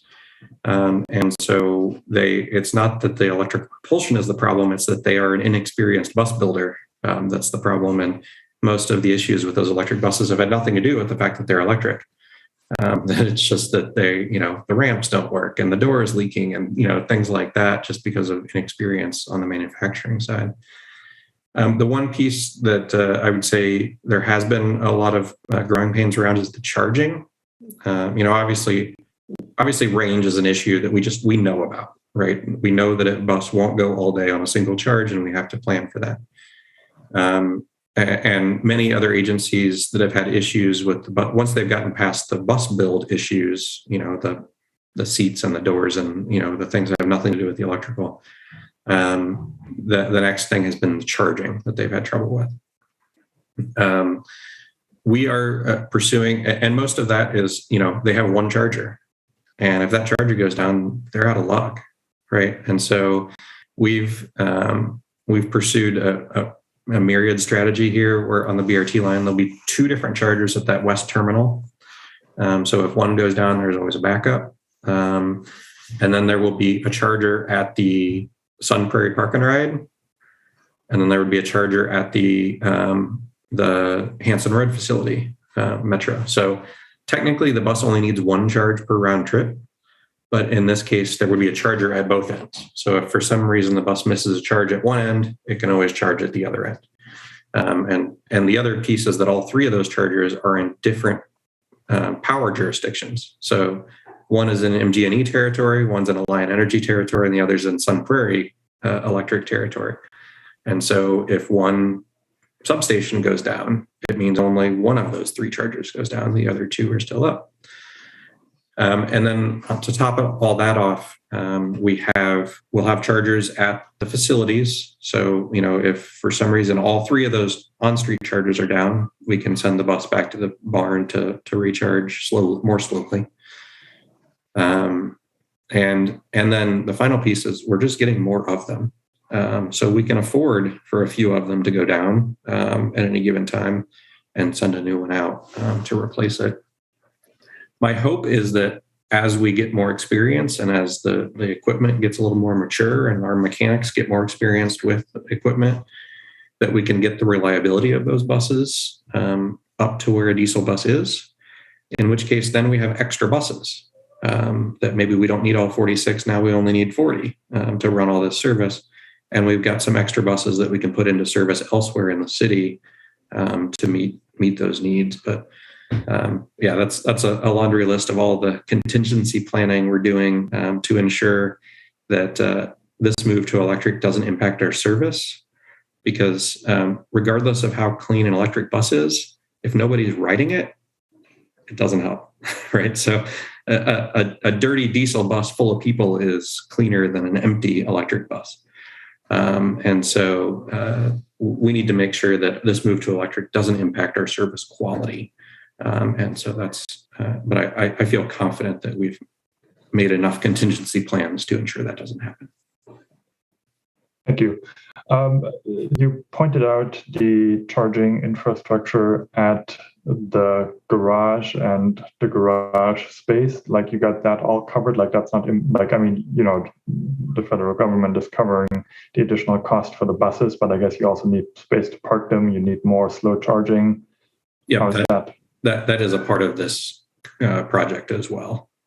Okay, so that's all good. Yeah. Okay. And then a final question. I mean, we've been talking about if everything goes well, some of these buses might serve non-BRT routes, or maybe we can move quicker on the north-south BRT route. Any reconsideration? I mean, I think you have convinced me that for the east-west BRT, 60-foot buses is the way to go. But I do wonder, I mean, did you consider getting 40, 60-foot buses and then 20, 40-foot buses that might be more operationally flexible on corridors that have maybe slightly lower ridership and have a lower cost, have maybe better reliability because there's more competition, more approved vendors? So yeah, I mean, I always think that we'll have a mix of 60-foot and 40-foot buses. For the BRT, it's very difficult to use a 40-foot bus because we need left side doors. And so, but to your point, I mean, I think we'll always have a mix of 60-foot and 40-foot buses. I think even beyond the BRT, there's plenty of areas in the city where it would be good for us to be able to use a 60-foot bus, especially in the campus area, where many of those routes are already overfilled. And so I think we still have a ways to go, but this will put us to roughly a quarter of our fleet being 60-footers. I think I could very easily see us getting to half and half, where half of our fleet is 60-foot buses, just based on the demand profile. Because, for us, the incremental operating cost of a 60-foot bus compared to a 40-foot is minuscule, because 80% of our cost is in the driver. And they use a little bit more electricity or diesel fuel or whatever, but that increment is quite small. And so anywhere that needs a 60-foot bus, it's always cheaper for us to run a 60-footer, even if it only needs it for one trip a day. It's cheaper for us to run a 60-foot bus all day long rather than a 40-foot bus that we have to supplement with a second 40-foot bus at some times during the day. Thank you. That's all I got. Thanks, Harold. Bridget, go ahead. So I just wanted to talk maybe a little bit more about some of the points that Alder Miazzi brought up. I have a lot of the same concerns, and it's great to hear that you guys are talking about that, Tom and Justin. And I'm just wondering, do you guys feel confident that the timing will be such that the network redesign won't have to roll out before those conversations are able to be had and to come to fruition?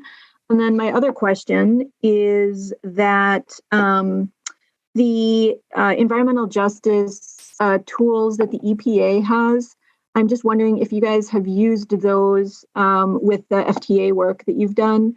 I think that those help with answering some of those questions that we have with, some of the concerns with transportation in the northern part of the city, and the idea of sort of, equity versus equality that are coming up here, and that, we could certainly do with more equity as the considerations move forward for, the redesign.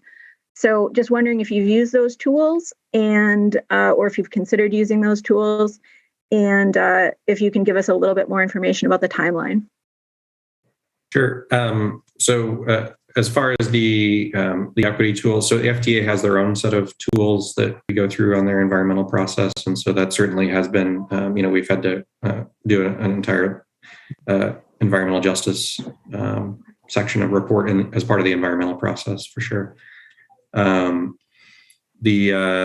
far as timing, so, a lot of the concerns that we've heard from the north side and other parts of the city, we are planning a process of amendments for the network redesign, that we do feel that in most cases we will have a solution to the concerns we've heard. There will be trade-offs, of course, but particularly in Alder Miazzi's district, the northernmost section of the city, as well as the Pick and Save, on Aberg Avenue, those are two of the major things that we've heard. We do expect to have solutions for those that we'd ask the TPPB and the council to weigh in on, and ultimately if they support making that change. And so, that network is not set in stone, and we are certainly open to changes to that and expect changes to be made to it. As far as the timeline for that, so our hope is to implement the network redesign in the summer of 23. And then this would open in the summer of 24. The network redesign would implement a route that basically mimics what the BRT route is, but just running with regular buses at regular bus stops while the construction is happening. And then along the way, it would be upgraded as the construction completes to the BRT. If that makes sense. Thank you. Other comments or questions? This is a lot. Justin started out by saying it's a lot to look at, but So we're being asked to approve this resolution, which looks at the 60% design as well as the purchase of the buses with the options that Justin described, with the additional electric fully funded by the additional funds from the federal government.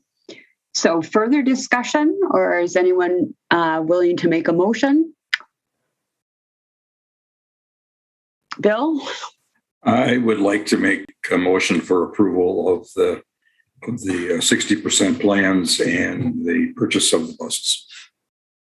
Okay, there's a motion to support the resolution as drafted, correct, Bill?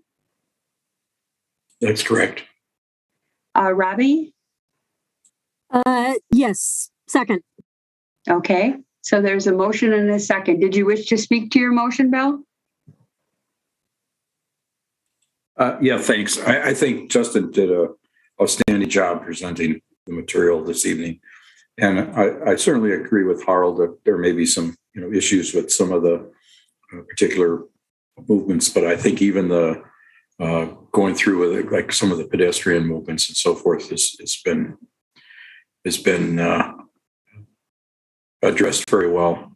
And so I think, if it's just minor tweaking, I think that certainly can be done between the 60 and 90% plans.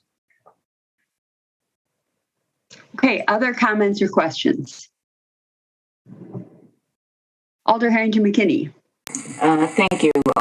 I join in the comment section. I am very thankful for opening up that discussion, and thank you, Alder Mahatsi, for driving that conversation. The more I learn, the more I hear.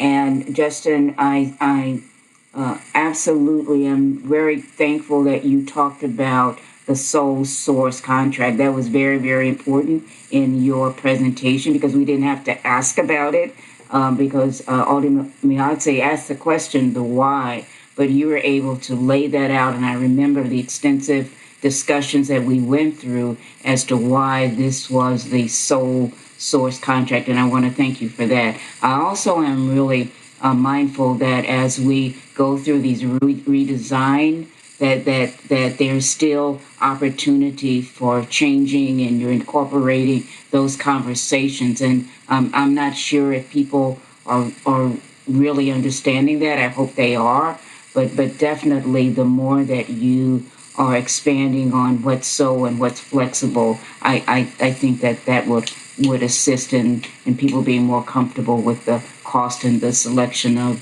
the route. Thank you. Thank you, Alder. Harold, go ahead. Yeah, I mean, I'm going to support this, even though, I mean, I think I do have some issues. I mean, there are things with the BRT routing that Chris has pointed out that we don't seem to have control over, where WisDOT seems to be insistent on certain aspects of the project, which I think are really deleterious to the success of BRT. Like, one of the selling points of BRT is that during rush hour, when everybody else is stuck in traffic, you can zoom by in the BRT bus, but we can't have that because we need to maintain car capacity. So I think it's a real problem. I get the sense that there is a feeling that we can't do anything about it, and so I guess we will make the best we can do. It sounds like maybe it can be reconsidered at some point in the future, but I do think like highlighting that, and we've had, when we talked about the University Avenue reconstruction, the same discussion that we're not providing dedicated space where it is most needed. We provide bus lanes on streets that are not that congested, so it's not great, but it seems to be the best what we can get at this point.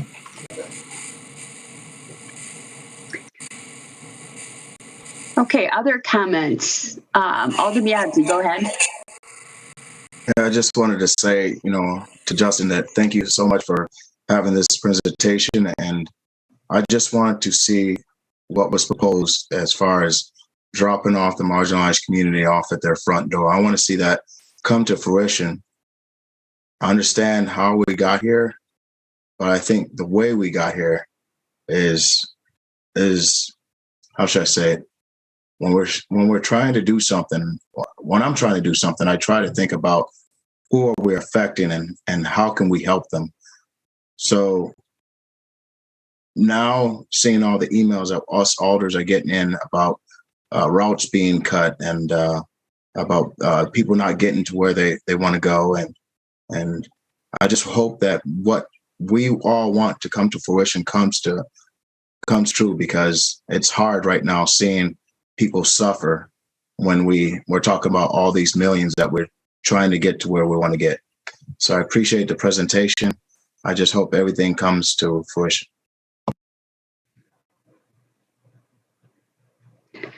So we've had a lot of good discussion this evening, and there are topics that staff has heard loudly that we want to hear more about in the future. And we really appreciate the strategy, Justin, that Tom told us about with regard to leveraging the East-West BRT with the being able to augment the North-South as well. So more to follow on this as we move forward with the project. Is there further discussion? We have a motion to recommend approval as presented on the 60% design as well as the purchase of the buses as described in the resolution. Any further discussion? At this point, since Bridget's joined, we have full membership, so the alternates at this point in time would not be able to vote. I'm going to assume a unanimous consent vote unless anyone wishes to vote no or abstain. If so, please raise your hand.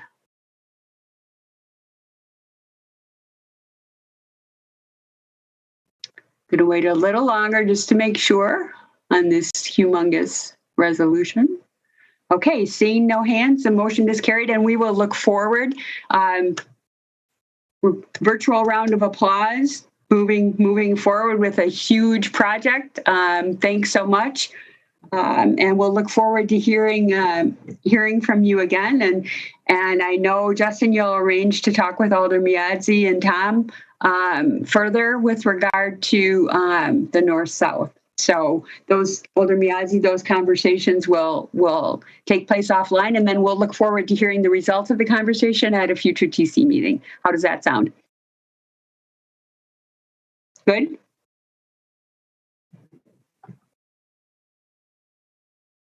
Okay.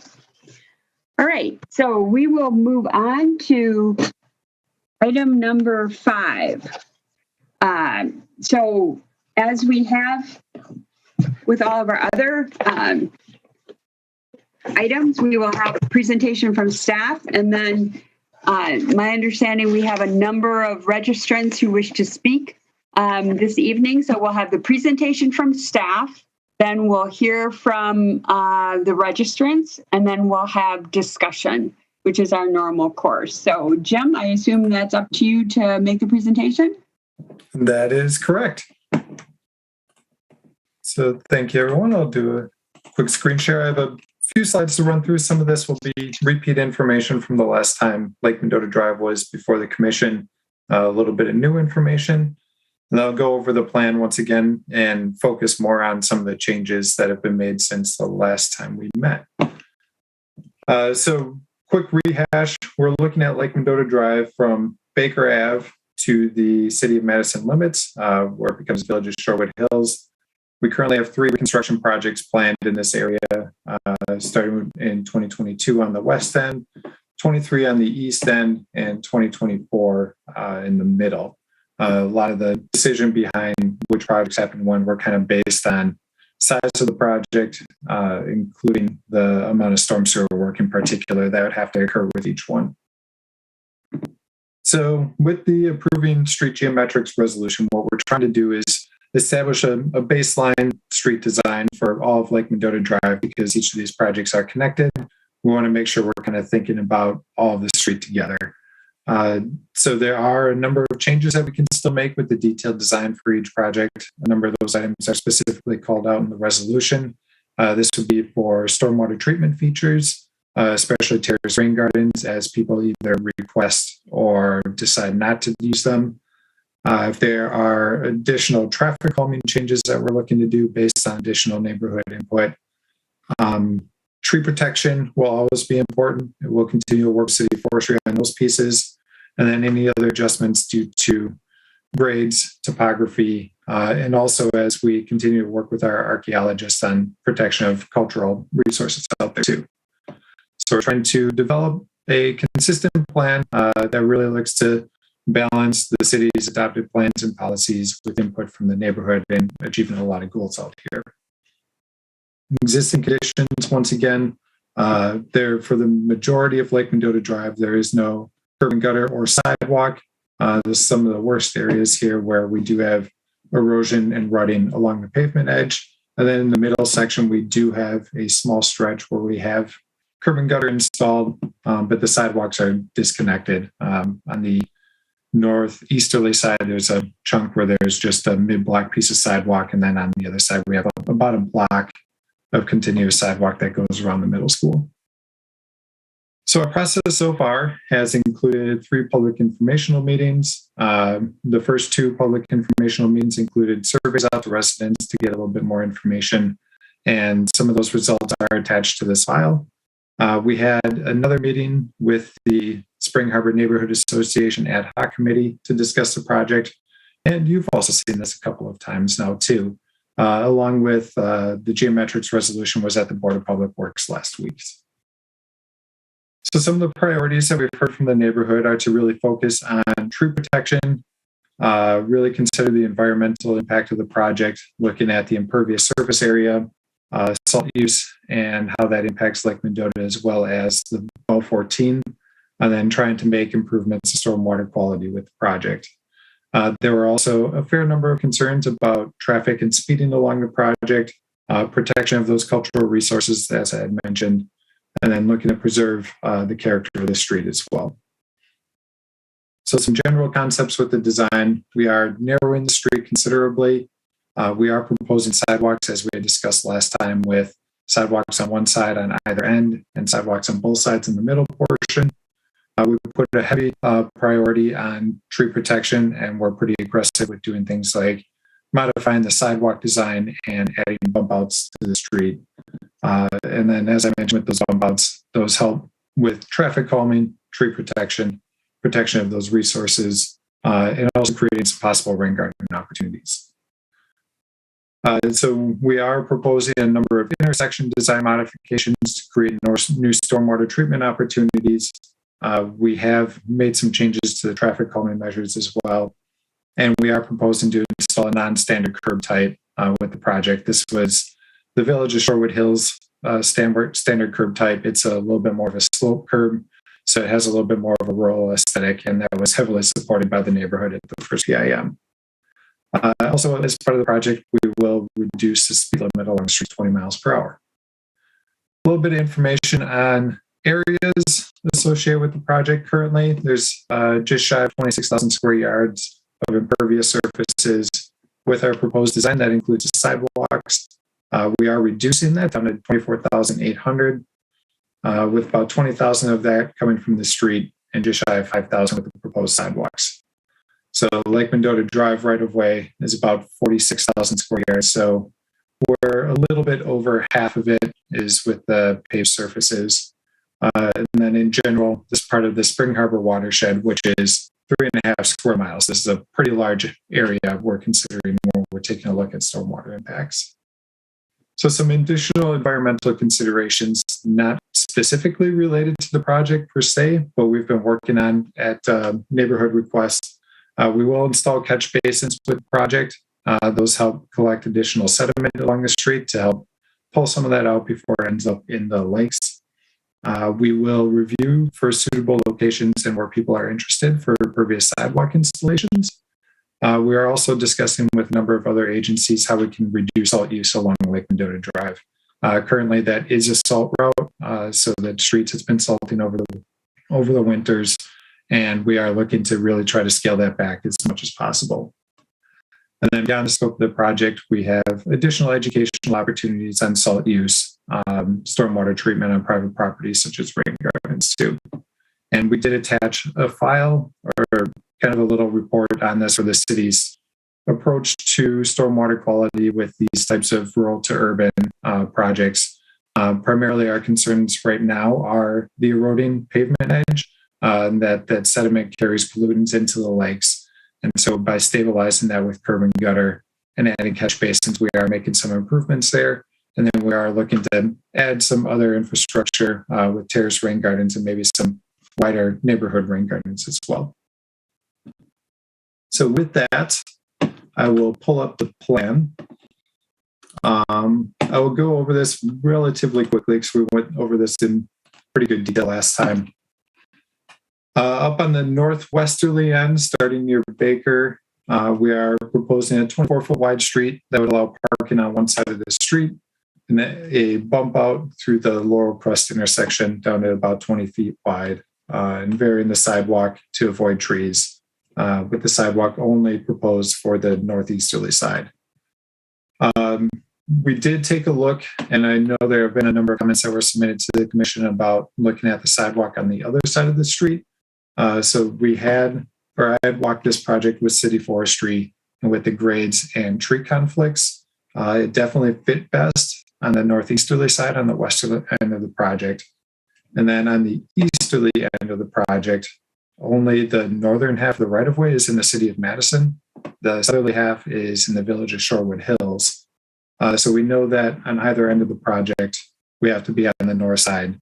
So we did have a focus on trying to provide a continuous sidewalk on that side of the street.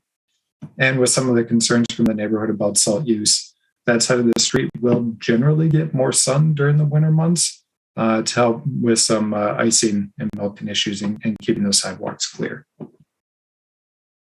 And then as we approach Capitol Avenue, we do widen out to about 26 feet wide. We have a little bit more higher traffic volumes in this area. This would still allow parking on one side of the street where we have that width. And this is where we are proposing to add sidewalk on the southwesterly side of the street as well. We have a chicane type element here. That was part of the previous plan as well. We kept that with this proposal too. And then we continue with a typical 26-foot wide street and sidewalks on both sides. Bump out here to preserve a tree, reducing that width to 20 feet. We also added a bump out following the conversation at the commission last time to look for some additional opportunities for these. So here's a new bump out, which does help protect these trees a little bit better as well and provide some additional traffic calming. And then approaching Norman Way, not too many changes here. I did work with the Parks Department, and if the neighborhood is interested in taking on maintenance, we do have another rain garden opportunity here that we could install with the project just by modifying the sidewalk design a little bit. Then coming through Norman Way, this is where the sidewalk begins on the westerly side of the street. And then a quick note again on the sidewalk on the north side of the street. We are crossing a number of these street ends that most of them only serve a couple of residential driveways and then provide pedestrian access out to the lake. So another benefit of having the sidewalk on that side, if it can only be on one side of the street, is fewer actual street crossings. And then each of these street ends would be designed more like a driveway type opening to really highlight the pedestrian priority crossing those. And at Norman Way, we are proposing a 28-foot wide street, so a little bit wider just because it does need more school bus traffic, as Spring Harbor Middle School is right here. And this is the location where we have a short stretch of existing sidewalk. We're making those connections in either direction. A raised pedestrian crossing here near the school, and then a quick design change from the last time we had met. We are now showing improving this refuge island. You can kind of see, I'll zoom in, this smaller gray island right now, where with the project, we are proposing to enlarge this island a little bit, make it a little bit wider, provide a better ped refuge, and also extend that nose out further into the intersection so that any vehicles turning left onto Lake Mendota Drive are forced to make that turn a little bit more slowly too.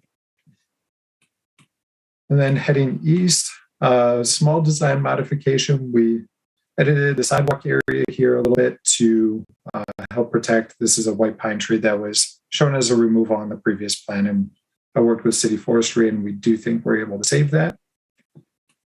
And then as we move east of the Spring Harbor boat access, so this is the driveway for the boat launch, we do start to taper down the street width here a little bit. On the previous design, we had extended that as a 28-foot wide street all the way up to the intersection. So this is an opportunity to narrow the street, reduce those impervious areas a little bit more, and add some traffic calming to the project too. And maybe the most significant change is we are now showing this block of sidewalk on the north side of the street. Previously, we did show that on the southeasterly side of the street. We had some concerns with the grades and tree protection on the side. We're able to modify this and fit that sidewalk in by getting a little bit more creative with the street design on the side. So in areas where we are really tight with grades and with trying to protect trees, we're proposing a 23-foot wide street. So this would not allow parking in those locations. But in areas where we had a little bit more space to work, we can widen the street out a little bit more to add some additional on-street parking on those blocks. And then similar to the previous design, we are proposing to change this intersection to be a more traditional intersection. We can remove this excess pavement. That's another stormwater treatment opportunity as well. And a quick note on this northeasterly or northwesterly side of the street, we're pretty much following the existing pavement edge. It says solid green or gray line with the proposed sidewalk location. So we are trying to keep that from really impacting some of those trees that are along there and some of the driveway implications and landscaping implications and grade issues that would come along with that. Here's the Merrill Springs path with the, I turned off a layer. It seems there's a commemorative stone here that we are showing as being protected as part of this plan. And then the sidewalk continues with some street narrowing through the intersections to help preserve some trees and add that traffic calming element. And then as we get into the Merrill Springs intersection, this was another intersection where we're proposing to modify the geometry a bit. Both of these spots were part of one of those neighborhood surveys that I mentioned previously, and the changes were supported by 70 to 80% of the neighborhood, I believe. Another design change that we're showing is adding a bump out through the Merrill Springs intersection and reducing this width. We do know that there is a burial mound located in this area. We did not have this bump out as part of the previous plan, so adding this both has that traffic calming element and reduce the impervious area, but really helps give us some more space to protect that mound as well. And continuing a bit more to the east, just a quick note, our previous plan did include 3 speed humps through this stretch with some of the curb modifications, addition of bump outs. We've now relocated those speed humps a little bit, but those are certainly something that we can modify a little bit more as part of the final design. And then as we continue to the east, no new design changes. It's still a narrow street, typically 23 to 24 feet wide with the sidewalk on the north side of the street. Another mid-block bump out here to protect a couple of trees. And then as we continue to the east, the most logical termini for the sidewalk here is there are cart paths serving the golf course. There is also a stairwell that heads down to the marina for village residents here. Without any actual intersections in the area, this was the best spot to end that because there is a marked crosswalk here. It's pretty faint at the moment, but we could certainly update that as part of the project too. And then I also want to make a quick note on some of the alternatives that we have considered as part of the project. I did present on one last time that we had taken a look at just using some marked lanes on the street, but we didn't feel as though that provided adequate protection for pedestrians. And also would be a real challenge for anyone with a visual impairment because those lane lines wouldn't be very detectable at all. We had also taken a look at a street with no pedestrian facilities at all. We did have concerns about the width of the street and how that could promote speeding. Just with everyone having to share the street space, we didn't feel comfortable proposing a street width as we do right now. And then it would make it a real challenge to do some of these traffic calming elements too, if we're really squeezing everybody, pedestrians, bikes, and cars on the street all together. So we didn't feel as though that had a good safety element. It didn't do much in terms of reduction of impervious surfaces either. So we didn't feel as though that was a good fit for the project as well. I know there have been some requests for us to look at the street for a widened path, both to provide more space for pedestrians to walk side by side. But in some of the areas, we're having a real difficult time even fitting in a standard 5-foot sidewalk in a very narrow street. They're trying to provide an 8 to 10 foot wide path with some clear space if we're expecting bikes to use that too. Could be pretty destructive to some of the tree canopy here as well. And then also a quick note on curb and gutter and some of the stormwater features.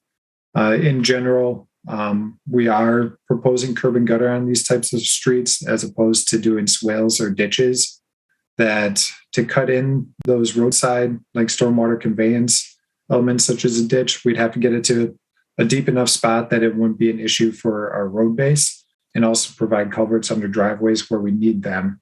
And so by the time you cut that ditch deep enough, we are looking at impacting probably an additional 18 to 20 feet of the right of way, where with the curb and gutter, we can keep that to the 2.5 feet as our standard curb and gutter. So that was another piece of this project that we had kind of rolled out relatively early on too, with the high priority on tree protection. So I think with that, that's my presentation.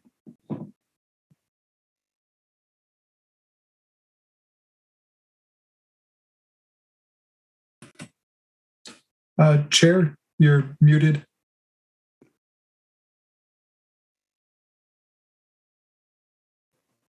Thank you. I muted myself during his presentation. Thanks for the reminder. Aiden, I know we have a number of people who are registered to speak.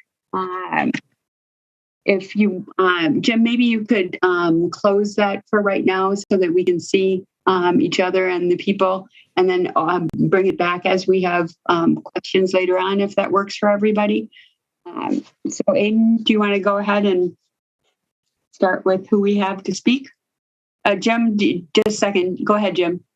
I had one quick thing that I wanted to mention, just so everybody was aware, and I did not want to forget. When this was presented to the Board of Public Works, their motion included a recommendation to reduce the sidewalk to be one side only. My understanding of that was in particular to remove the sidewalk on the southwesterly side between Norman Way and Capitol, in particular because we have the school where there's existing sidewalk here already, and then the park is on that side of the street as well. So I just want to make sure everybody was aware of that. Okay, thank you. All right, so the first public registrant is Thomas Nubio of Lake Mendota Drive, opposes and wishes to speak.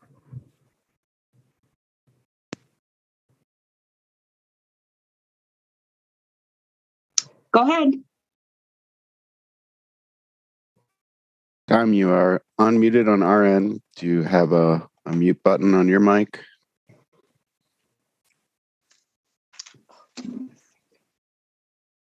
Again, Tom, you're unmuted on our end.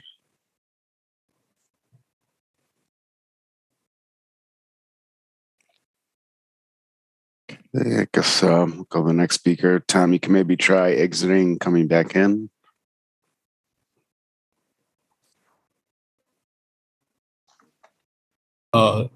So next is Roy Christensen of Lake Mendota Drive, opposes and wishes to speak. Hi, I'm Roy Christensen from 5412 Lake Mendota Drive. Can you hear me? I can, yes. Okay, I'm speaking on behalf of the Spring Harbor Neighborhood Association Ad Hoc Committee.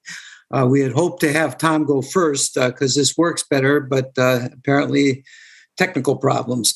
Anyhow, we recommend amending the street geometric design by forming an expert panel to provide decision support for integrated green stormwater design that will result in clean stormwater entering Well 14 and Lake Mendota. We offer our support to assemble and facilitate an expert panel to examine new science-based, location-specific techniques that provide climate change-related flood mitigation, cost less than traditional structures, last longer, and are more eco-friendly. Let me first talk about the goals of clean and green street reconstruction as we see them. First of all, it reduces flooding and erosion. It improves the shallow groundwater quality. It provides more lake border habitat. It improves human and animal health, and it keeps everyone safe while they're walking, cycling, or swimming. How are these goals accomplished? Well, mainly through less impervious surface. In other words, reducing impervious surface by use of appropriate design and materials. This in turn leads to the following. More clean water stays off pavement. More clean water infiltrates into the aquifer, well 14, and Lake Mendota, minimizing curb and gutter while maintaining safe foot traffic. Lower chance of disturbing burial sites and effigy mounds, reducing volume and rate of floodwater, reducing clean water infiltration into shallow groundwater, reducing salt, total suspended solids, and other dissolved pollutants, reducing damage to lakeshore habitat, saving ducks, turtles, and other animals in the area. And then finally, minimizing the carbon footprint by reducing pavement, the number of storm drains, and the size of stormwater pipes. The goals I mentioned are also facilitated by the following: adding constructed wetlands, bioretention features, and outfall retrofits. These involve installing ecologically sound lake border stormwater control features, filtering and slowing street water before reaching the beach and lake, carbon footprint and actual costs being less than for impervious structures, lakeshore and nearshore habitat and water quality being improved, lakeshore aesthetics also being improved, and then lastly, many opportunities exist with the 9 public lakeshore courts, as well as other locations for these sorts of pervious structures. Thank you.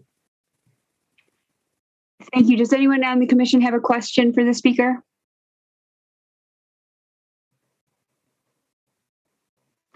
Okay, do we have Tom back?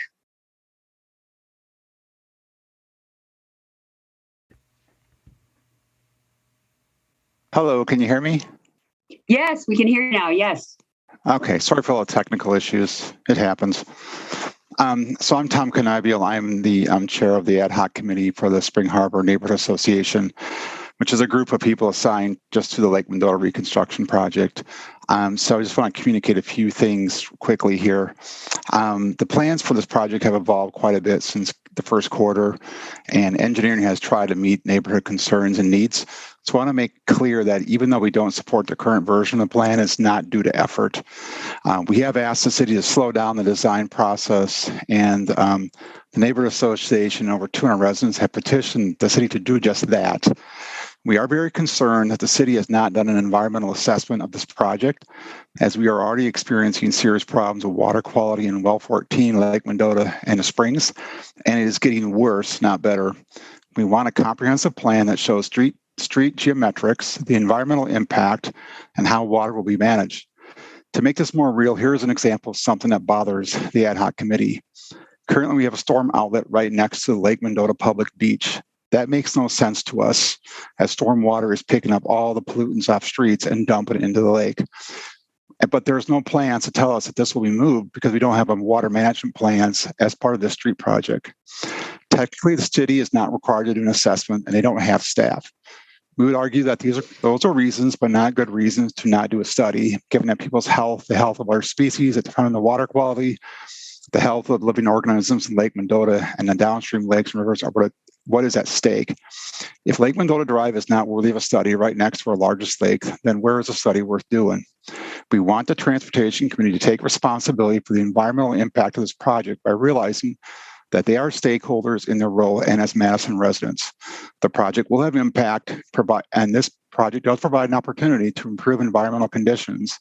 And there is not another commission or committee at the city that is in position to do anything about it. At minimum, the plans and ideas need to improve the environment or do no harm. We need all stakeholders in the battle to recover our environment, as will take everyone, and there's nobody else to pass the buck to.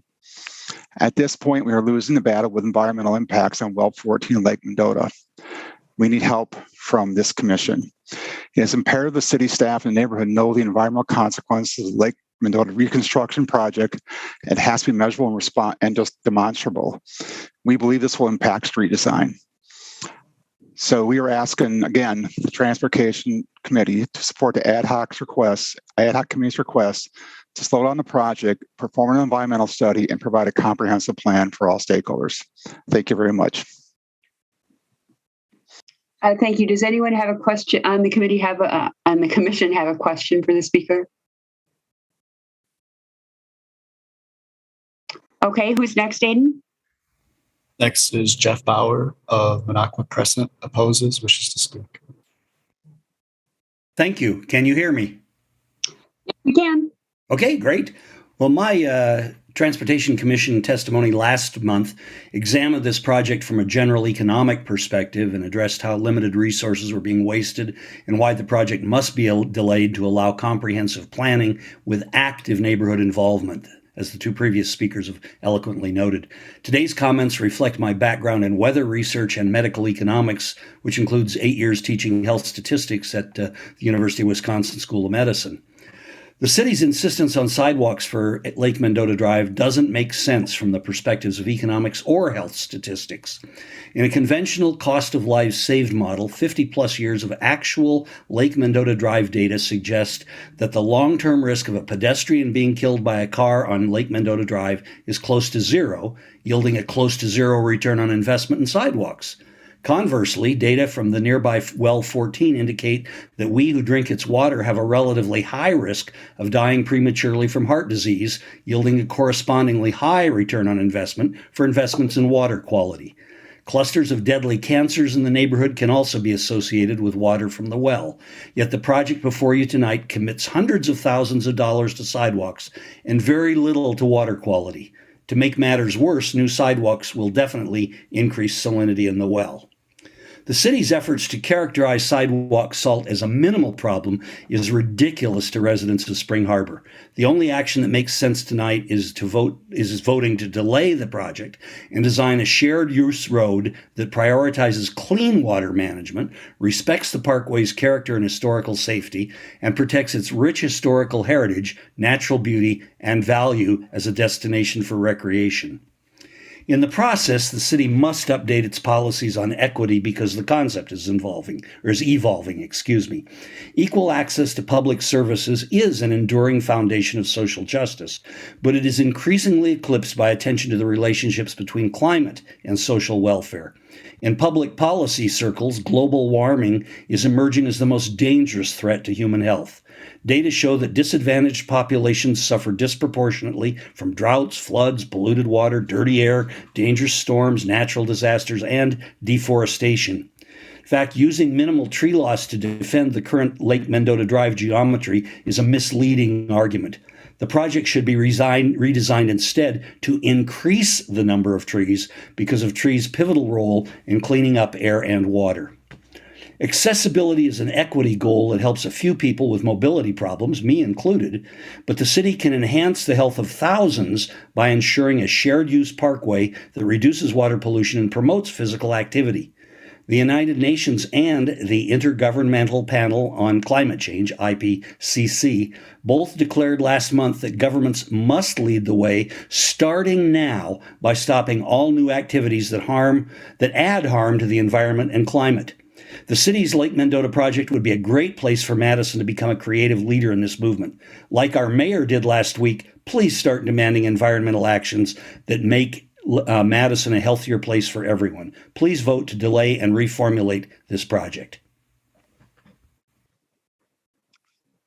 Thank you. Does anyone on the commission have a question for the speaker?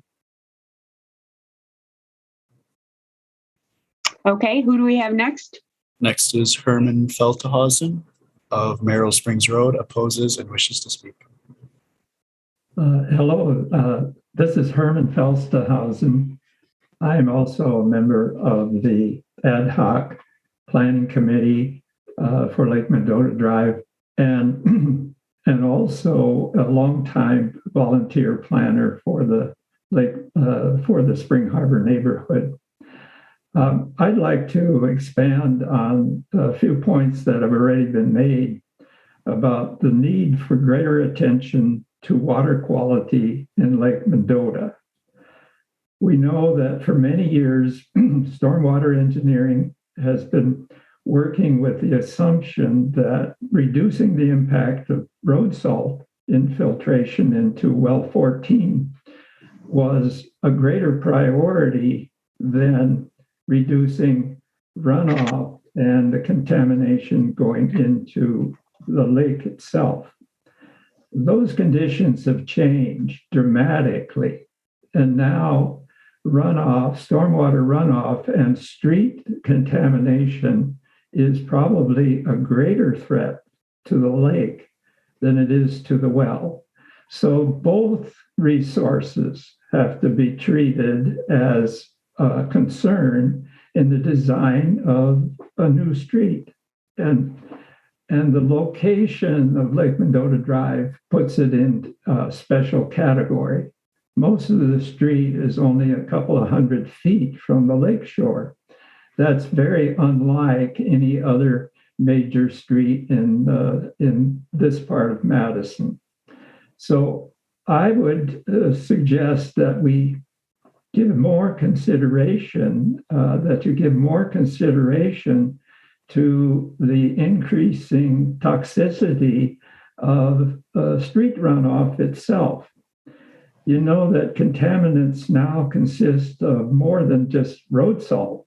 It's everything from mud and trash, lawn and garden chemicals, vehicle grease and oils, and now even asbestos from brake linings, and sometimes some detection of PFAS. The answer is not, in our judgment in the neighborhood, to increase the drainage pipes to speed the discharge directly into the lake.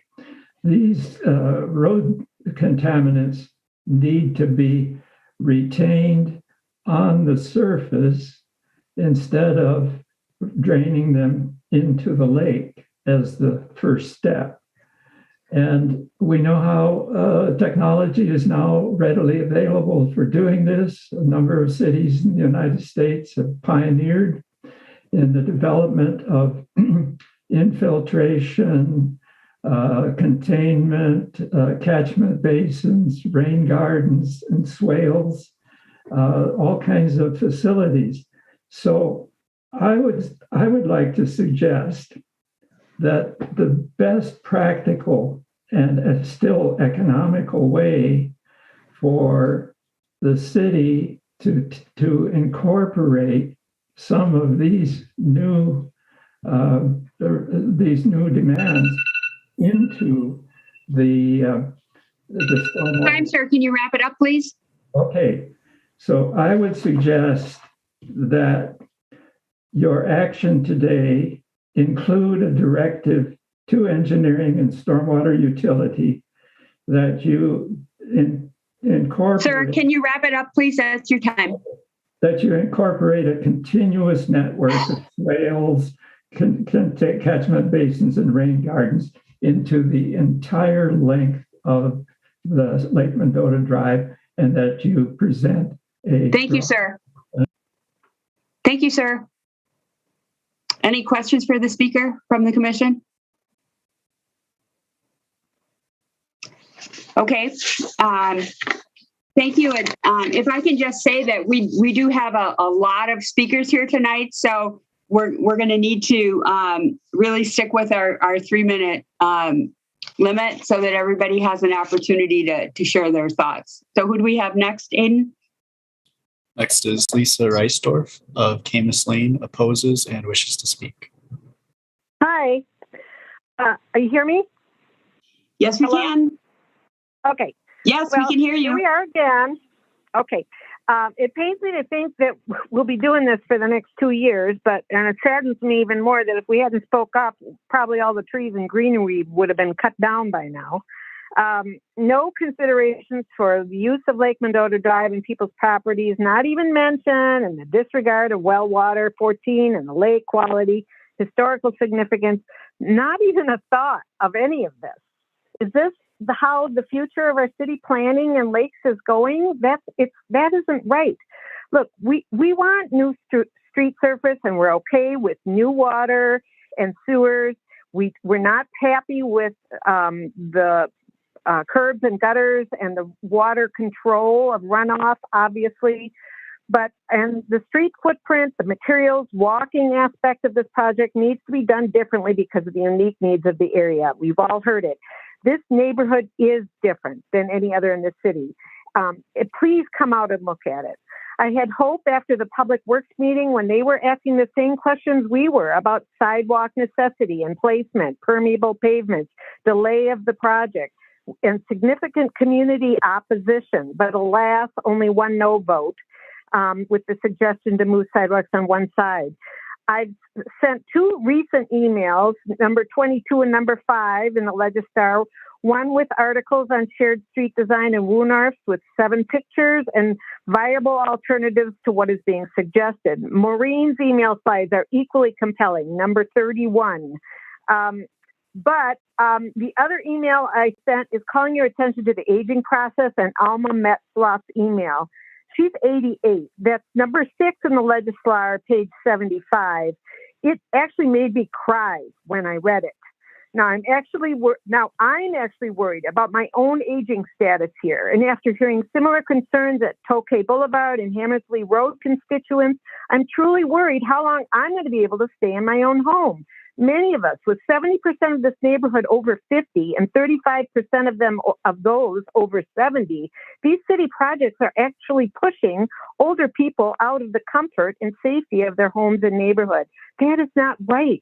This process has not been transparent from the beginning and did not include our real input until January 11th public meeting. It's been rushed and forced on us with little consideration for our legitimate concerns, with the exception of saving some trees. Thank you, Tim Wolf. What's even more frustrating is our alderman seems unwilling to compromise or even work with us for a better solution. He's supposed to represent us, and he's not helping towards a viable compromise, and that's not right. We want a better solution. We want time to work on it. Please table this item for a few months. Work with us. We've got great suggestions. You can hear we have great expertise in this neighborhood. If it delays the project a year, so be it. The money will still be there, and we might be able to get grant money by then to save costs. It's that important to us. We're willing to work on it. We're willing to help. Why won't you? Unwillingness to work with us on this is not good city policy, and it's not right. Your time is up. Thank you. Any questions for the speaker?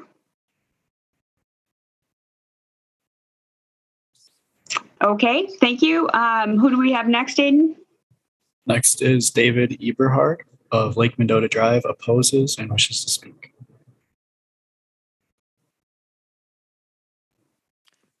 Hi, David. You should see a prompt. There you go. Okay, I got it. Thank you. First of all, I'd like to express my appreciation to all of those on the board that are listening to this and spending a long evening listening to the passionate words of all of the neighbors that live here in Lake Mendota Drive. And thank you for your time, and please hang in there with us. I live with a bunch of, I'm relatively new, moving here in October, but wow, am I pleased with our ad hoc committee and all that they have done. And the dichotomy going on between Mr. Wolf's department talking about new streets, gutters, sidewalks, loss of right-of-way, loss of trees, shrubs, versus what our neighborhood people are saying, environmental sensitivity, reduction of salt, catch basins, the historic presence of the Ho-Chunk in the neighborhood. You know, these are expressions of people who live in a neighborhood and really care. we can't expect people outside the neighborhood to care as much as we care. And these people care and know and are expressing their passion about what we want in our very special place of Lake Mendota Drive. It's our neighborhood. You know, everyone enjoys their neighborhood, and we just want you to understand. And please listen to us and get us involved, because we're paying for this and we want ownership in this. We, above all, know what's best for our neighborhood. We're not careless people. We're very caring people, and we're environmentally sensitive, as is our mayor. We're in a world of global warming, and we have to do what we can to save the precious lake upon which we live. So that's my appeal. Please slow down. Please listen to us and the expertise that we have here, and cooperatively, we'll come up with a solution to this matter. And you are bending, and we appreciate that, because at the beginning I feel there was no willingness to bend, but I see that. So anyway, thanks for your time. Thanks for listening. Good night. Thank you. Any questions from the commission for the speaker? Okay, go ahead. Next is Tanya Cunningham of Lake Mendota Drive, opposes, wishes to speak. There's no one by that name in the list. After that is Kate Eberhard, Lake Mendota Drive, opposes and wishes to speak. Hi, my name's Kate Eberhard. We're at 5521 Lake Mendota Drive.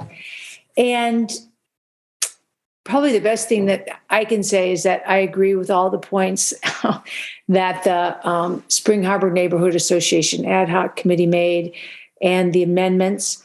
I support having an environmental impact study done. I'm asking for this project to be slowed down. I'm not as eloquent or have as much experience as some of the people that have already spoken have. One of the things that I do know and is that, you know, we had this tremendous flooding in 2018, and the house that we recently bought was flooded as well. And we're at the west end of Lake Mendota Drive, and it's scheduled right now to be the first part of this project.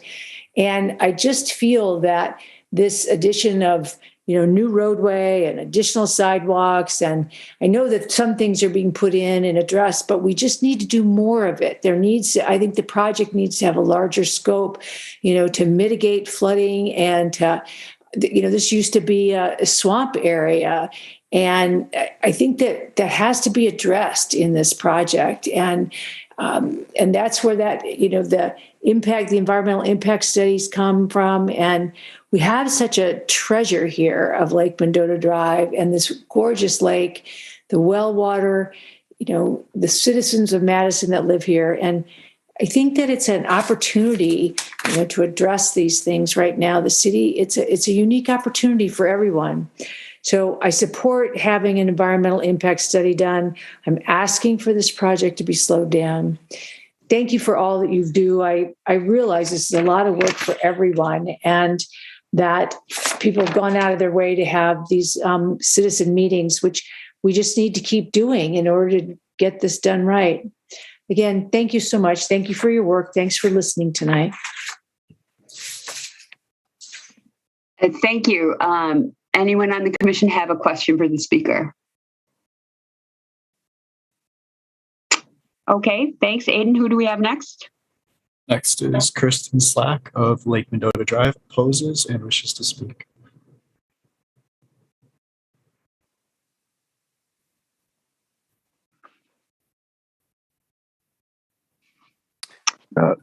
Kristen, you are unmuted on our end.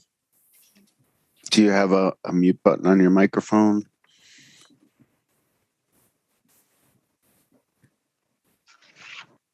Okay, maybe we should go to the next speaker and we'll come back to Kristen later. Next is Linda Nelson of Lake Mendota Drive, opposes and wishes to speak. Okay. I'm on. We can hear you. Yes. Yes, go ahead, Linda. Hi, good evening. I'm Linda Nelson and I live at 5100 Lake Mendota Drive. I've lived here for going on 25 years. I want to thank you, all of you, and each and every one of you for to let you know that I do honestly respect the work that you undertake each and every day. It's not easy, but you do it, and I appreciate the time that you're putting into this.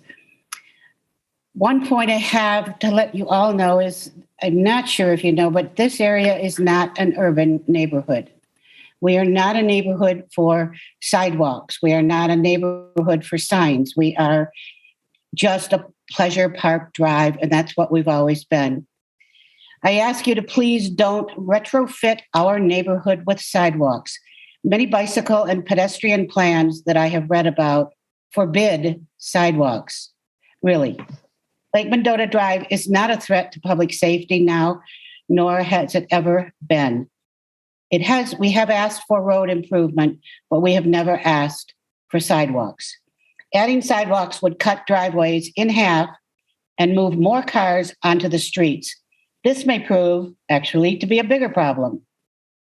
Falling or tripping on poorly maintained sidewalks is a serious concern for elderly.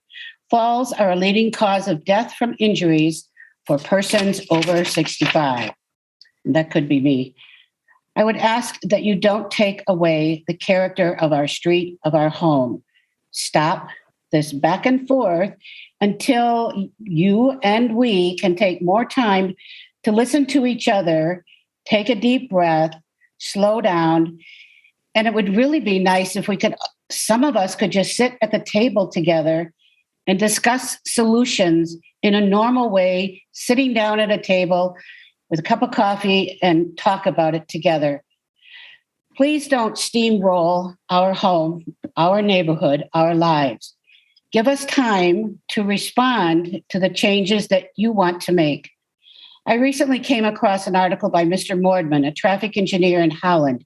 He states, to make communities safer and more appealing, Mr. Mordman argues you should first remove the traditional paraphernalia of the roads, traffic lights, speed signs, signs exerting drivers to stop, slow down, merge, the center lines, separating lines, even speed bumps, God forbid, speed limit signs, bicycle lanes, pedestrian crossings.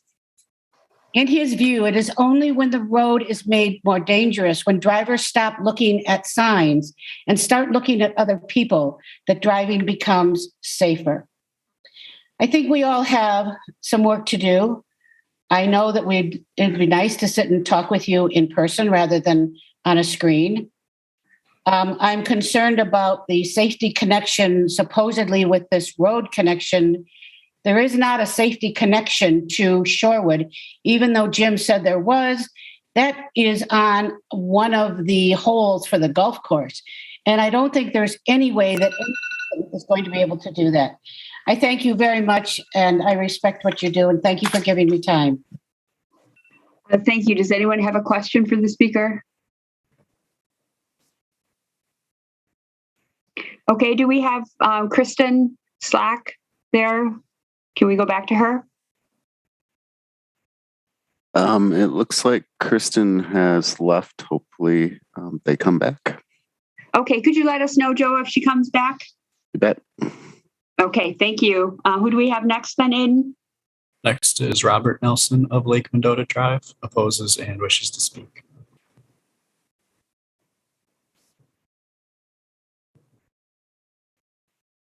Hi, Robert. You are unmuted on our end.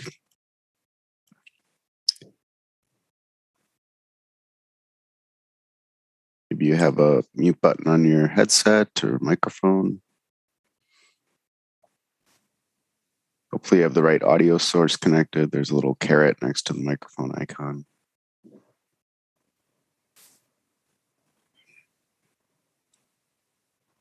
Looks like he's muted. Yeah, he did that himself. Okay. You are unmuted again on our end, Robert. I see your hand up, Robert. We can't hear you if you're talking. Okay, Robert, we'll come back to you. I would try leaving and coming back. Otherwise, there is a phone number you can call as well. That's on the agenda. Kristen's raising her hand. Would you like to try Kristen again? Sure, that'd be great. Oh, sorry, Kristen. All right. Can you hear me? Yes, we can. Yes. Okay. All right. So a couple things on the issue of accessibility. In the most recent TC meeting on March 9, Commissioner Brown, I think it was you that said you were hearing Spring Harbor residents say, we don't have those kinds of people here. We don't need those kinds of facilities. I was really perplexed when I heard this because I didn't recall such comments being made.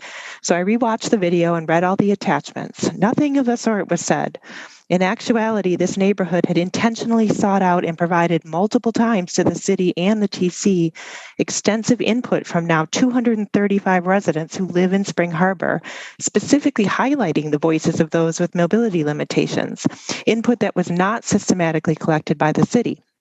Among residents who have mobility limitations living all throughout Spring Harbor, the clear majority do not want sidewalks. This position includes residents with visual impairments. These findings are the main reason I keep showing up to meetings on LMD because I believe that these voices are important. Spring Harbor residents were accused by the commission of being ableist.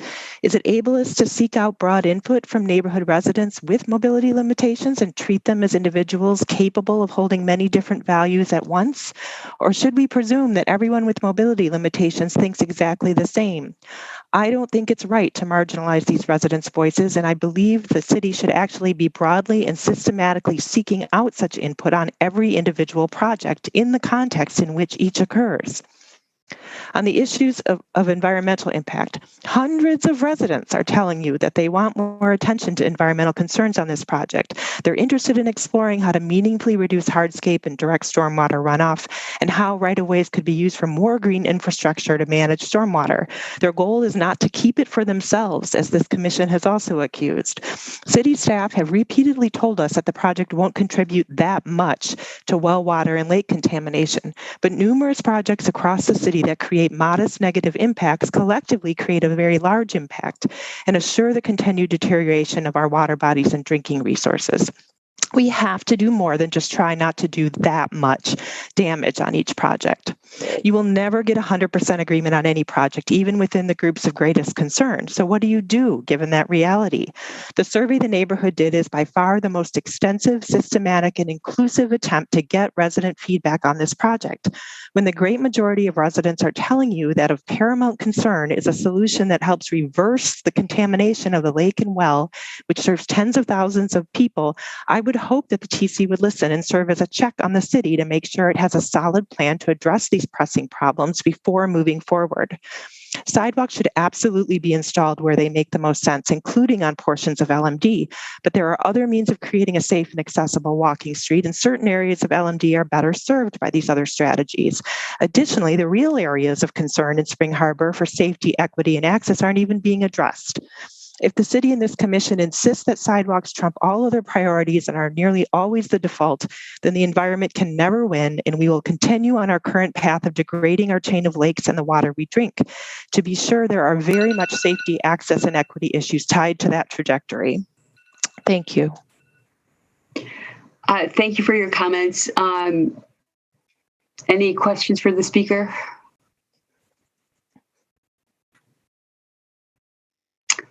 Okay, thanks. Aiden, do we have Robert Nelson back, or Joe, do we have Robert Nelson back? We'll try again. Okay. Hey, Robert, are you there? Linda Nelson's was raising her hand. It looks like they live at the same address, so we can try. Yeah, Linda. We heard from Linda. So maybe Robert's there. Can Robert use my computer and talk? Yes. Right. Go. Thank you. Okay. Thank you so much. Okay, sorry, I don't know why mine isn't working, but just quickly, I have something that's specific to an issue that I'm concerned about, and that's crosswalks. Jim Wolf mentioned that there's going to be one crosswalk that's going to be from the school grounds across Lake Mendota Drive so people can go to the harbor. But there's 3 other places where there should also be crosswalks. The beach is an important place in the neighborhood, and a lot of people use the beach, but there's no crosswalk from across Lake Mendota Drive from the beach parking lot. So I think he should add a crosswalk there. A second place where they need a crosswalk is actually on Spring Harbor Drive. I walk that street every couple days, and there's no crosswalk across Spring Harbor Drive at that corner where it meets Lake Mendota Drive.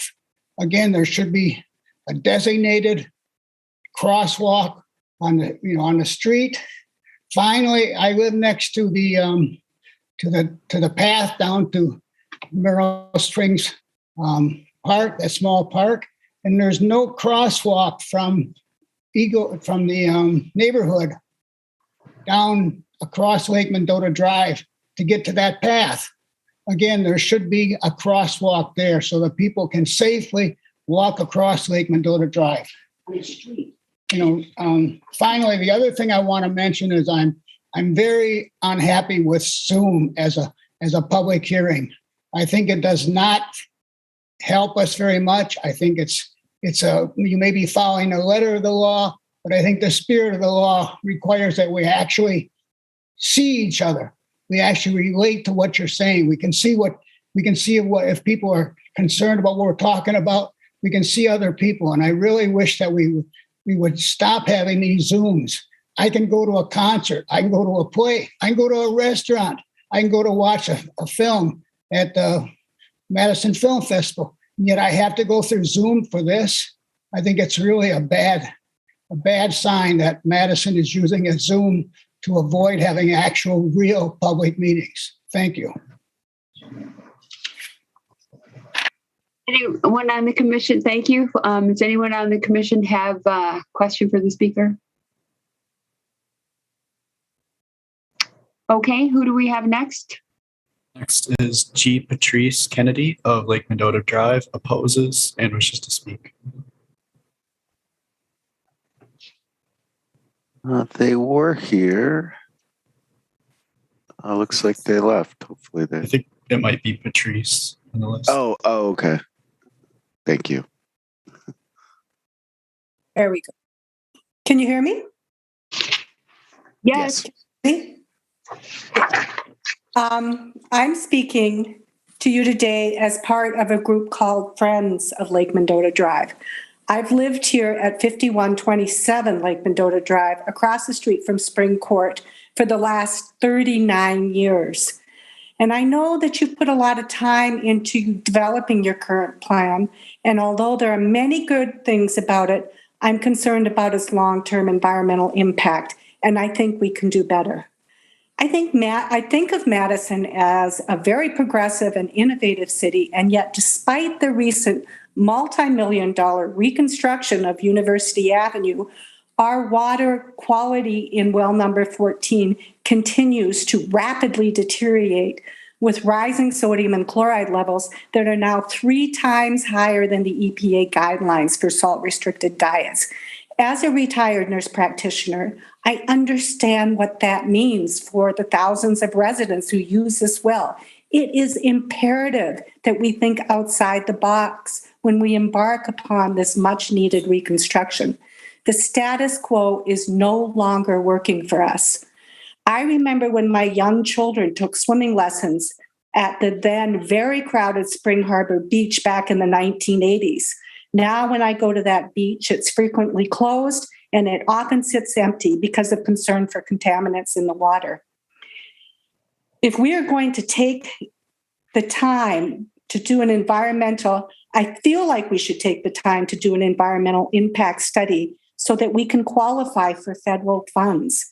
Given the dire situation of our well and our beach, we should be trying to avoid any runoff into the lake, with use of products such as innovative walkways, using ADA-compliant permeable pavement, which feels different underfoot for the sight impaired and is friendly for stroller and wheelchair use, and comes in a wide variety of colors.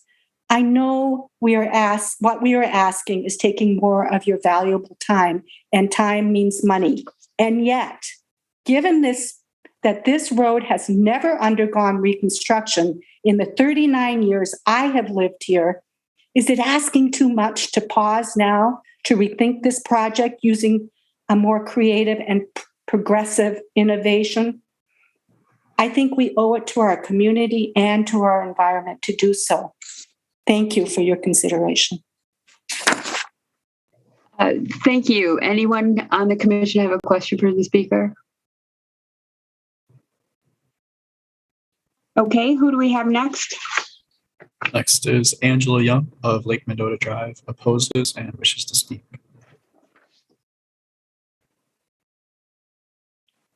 Angela, you should see a prompt to unmute yourself.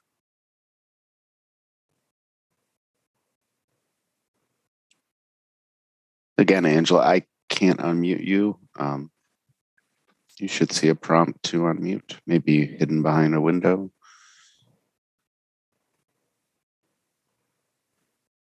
Okay, we can come back to Angela, I guess. Okay. Next is Carol Michalski of Lake Mendota Drive, opposes and wishes to speak.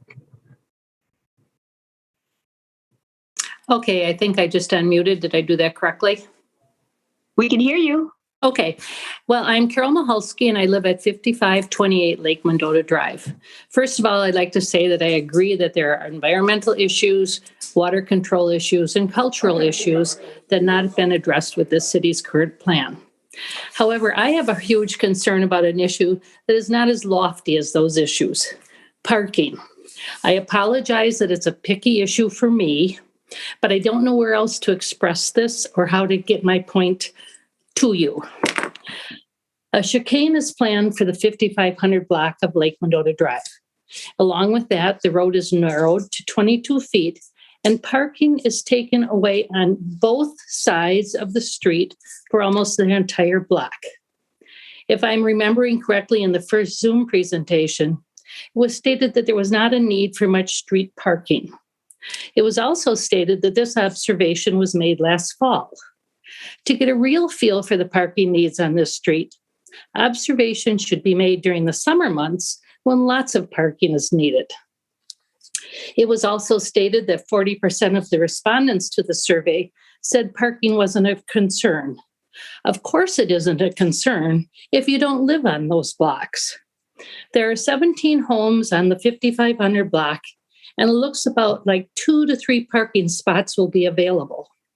I don't want to live in a Chicago neighborhood or even our isthmus where you need to claim a spot and then you're afraid to move your car. And why are we narrowing this section of LMD? We hear that traffic needs to be controlled. I was outside Sunday for about an hour and a half, and 2 cars went by, and many, many walking groups and bicyclists. I have 2 to 3-year-old grandchildren who I often cross the street with. I work with them looking both ways and to heed oncoming traffic. However, there rarely is any traffic, and with the few cars that we do see, they usually stop a couple houses away and wave us across. Of course, we wave them on so we can learn how to cross correctly. I find that the 54 and 5500 blocks are in a tranquil zone. Cars from further west usually turn up Capitol Avenue to reach University Avenue, and cars from the east use Spring Harbor Drive.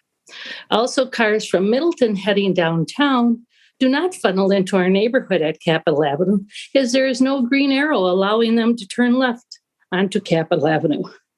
Coming from the east, it's not convenient to come through our neighborhood, as LMD is windy there, and the intersection is very steep at the top of Capitol Avenue.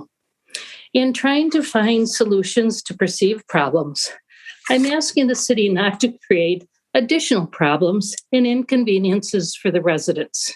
I am inviting, suggesting, begging you to drive, walk, or bike on LMD and communicate with us before you approve this plan.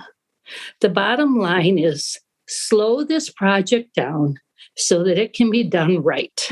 Thank you. Thank you. Does anyone have a question for the speaker?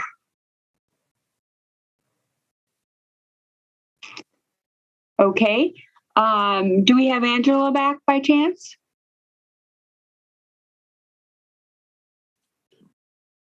I'm trying to unmute her again. Doesn't look like they're responding. May not be near their computer. So next up is Jana Stewart of Lake Mendota Drive in opposition.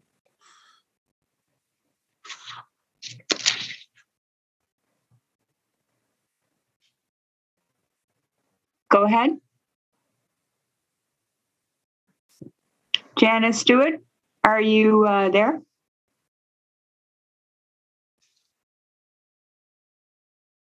Jana, you're unmuted on our end. That looks like you just muted yourself.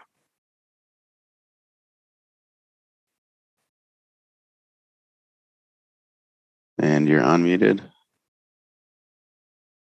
We cannot hear you.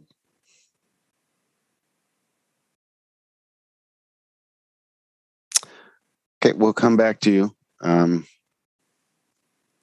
Next up is Mark Redstein, Lake Mendota Drive in opposition.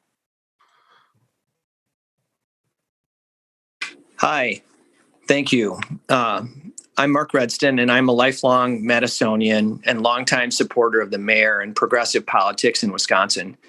I also run a statewide environmental organization that collaborates with the city of Madison on climate change and water quality. I'm speaking tonight in my personal capacity as a resident of Lake Mendota Drive, asking you to slow down this project in order to protect our health and the environment. In order to enact citywide plans such as complete streets, green infrastructure, or climate resilience plans, Madison needs to listen to neighbors impacted by those plans. Neighbors can and should be a vital and respected partner in developing a plan.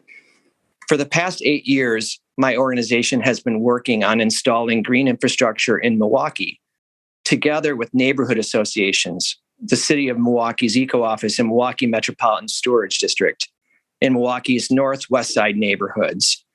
Neighbors there were frustrated with MMSD's big plan to capture rainwater, despite being the victim of devastating flooding that has caused hundreds of millions of dollars of damage to property. Original projects captured stormwater, but created unintentional problems in the community. So neighbors rightfully insisted on being part of a green infrastructure planning, to have a voice in what occurred in their neighborhood. Milwaukee listened, understanding the concerns from their early unwelcome efforts, and MMSD now contracts with nonprofit organizations to respect and listen to neighborhood voices and to integrate their knowledge and experience into designing neighborhood green infrastructure plans. The outcome of these plans, the neighborhoods, and the city are all better because of this. Contrast this to what you're hearing tonight, the approach that the city is taking. Our staff are taking a rigid and heavy-handed approach to designing streets that is opposed by our entire neighborhood. On top of that, with this and other streets, the city engineering department wants you to approve road layout first, then look for opportunities to build in green infrastructure, more green infrastructure, or incorporate the input of the neighbors later. This is literally the opposite way streets are designed in more progressive communities, which also struggle with similar stormwater runoff and access and equity issues as Madison. Madison can address equity and access concerns in a street design while also protecting our environment and public health. But that's not happening here. You have said you allow for flexibility in your plans, but then please listen and respond to your neighborhood, to your neighbors and their concerns.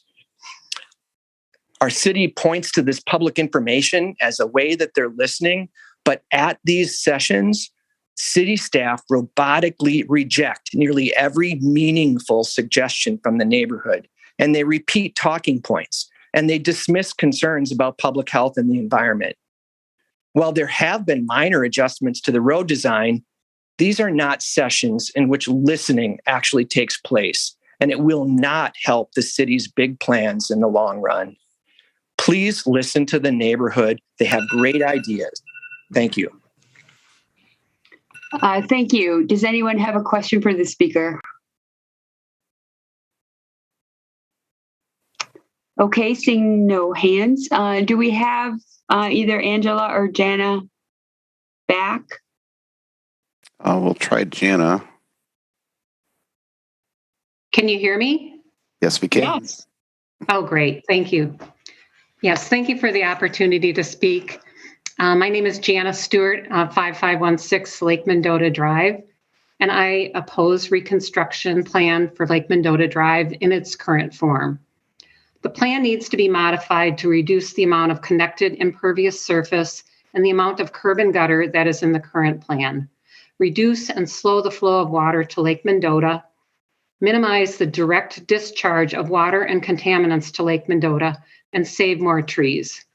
Concerned citizens with expertise in these areas want to work together with the city to help improve the Lake Mendota Drive reconstruction plan to better protect our lakes and drinking water and the trees, all while providing accessibility and safe connectivity for all users and for preserving the natural aesthetics of this unique drive.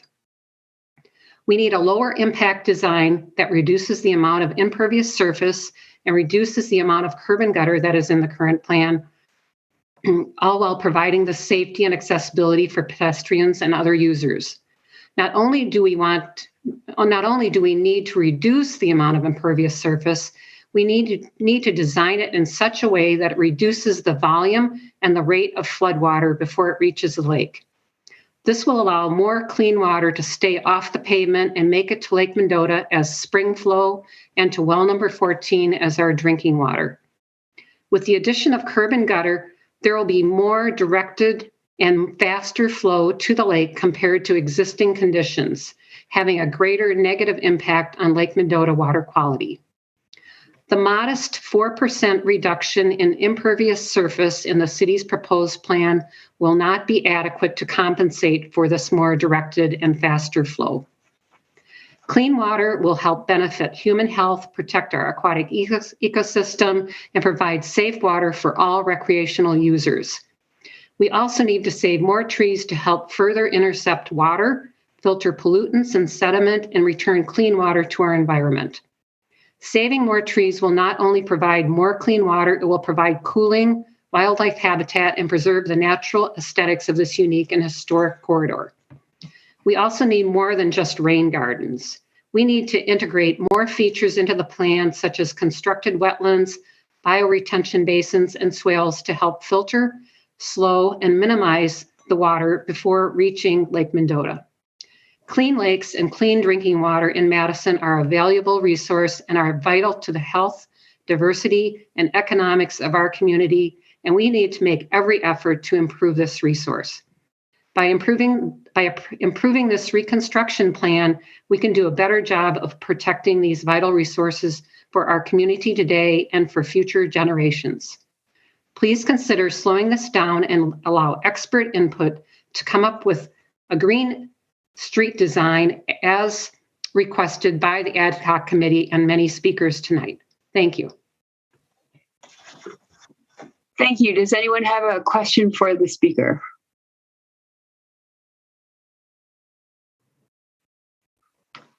Okay, who's next? Or do we have Angela by chance?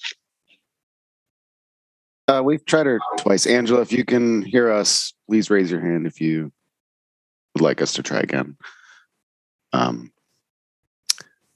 who is next? Aiden? Next is Peggy Scallon of Lake Mendota Drive, opposes and wishes to speak. Oops. Sorry, Peggy. There you go. Thank you. Great. Can you hear me? Yes. Okay, thanks so much. Well, we're back again to discuss the LMD project. Thank you so much for all of your efforts. There have been informational meetings However, the city's approach has been top-down and neighbors have largely not been heard. We do not want the road design as it is currently proposed. We've given many reasons for this and many good alternatives.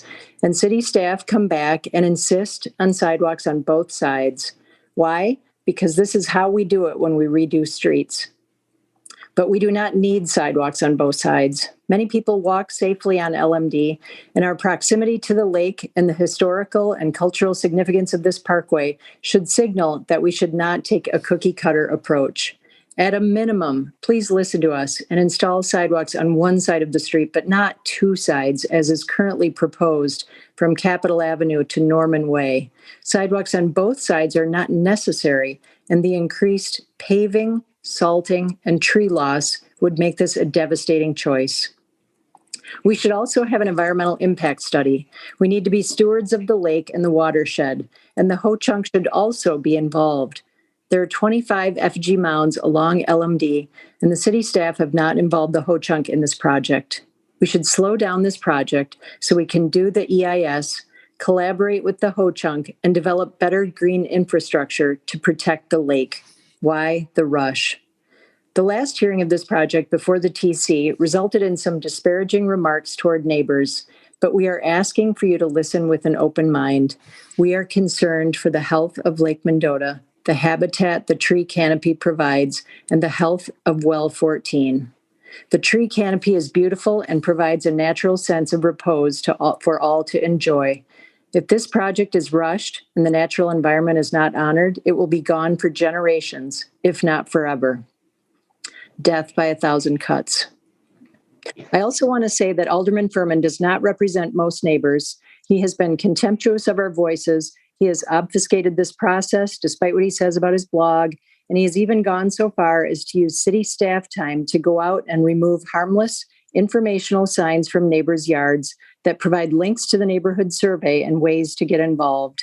He has the city building inspector then send emails that defend his actions.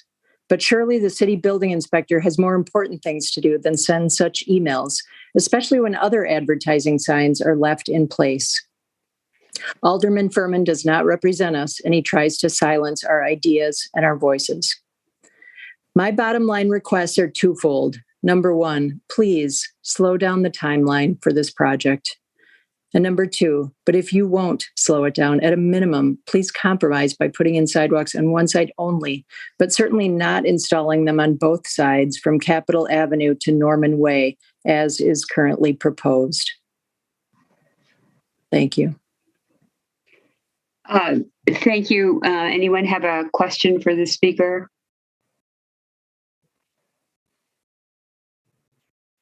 Okay, Aiden, who do we have next? Next is Leslie Hergy of Lake Mendota Drive, opposes and wishes to speak.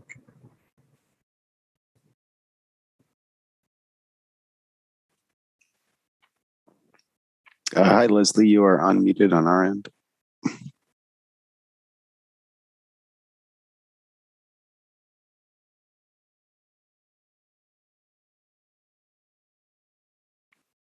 If you're speaking, we cannot hear you. I don't know if you have a headset or a mic that might be muted. You can also choose your audio source next to the microphone icon.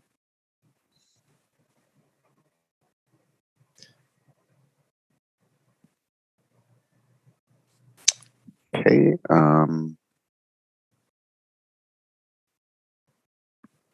Aiden, did we hear from Roy already? We did, yeah. Okay, that's the remainders do not wish to speak, but I can read them out. So we have Donald Lawfer of Lake Mendota Drive supports.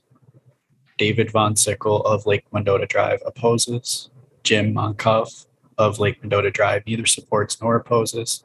Sandra Larson, Lake Mendota Drive opposes. Elizabeth Bauer, Minocqua Crescent opposes. Herman Bauman, Lake Mendota Drive opposes. Alice Erickson, Spring Court opposes. Jeffrey Prey, Lake Mendota Drive opposes. Jessica Harrison, Lake Mendota Drive opposes. I see Leslie has a hand up. Want to try again? Yep, Leslie is unmuted. just for fun. Angela, you should see a prompt to unmute as well.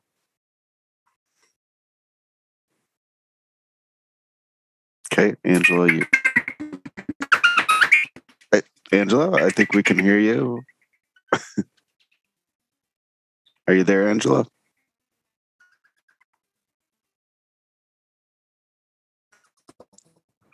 Okay, not sure what that was.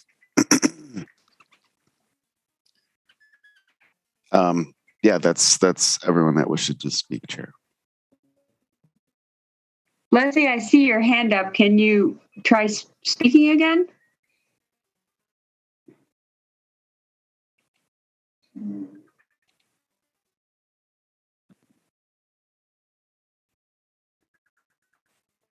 All right. Well, I think we put in a good effort. They can always email the commission too. Sorry, Leslie, I heard myself. Yes, we can hear you. Go ahead, Leslie. Okay, thank you. My name is Leslie Hergy, and I live along what the city refers to as the eastern segment of Lake Mendota Drive. And I live in one of the diminishing number of original cabins along Lake Mendota Drive. Mine was built in the 1920s.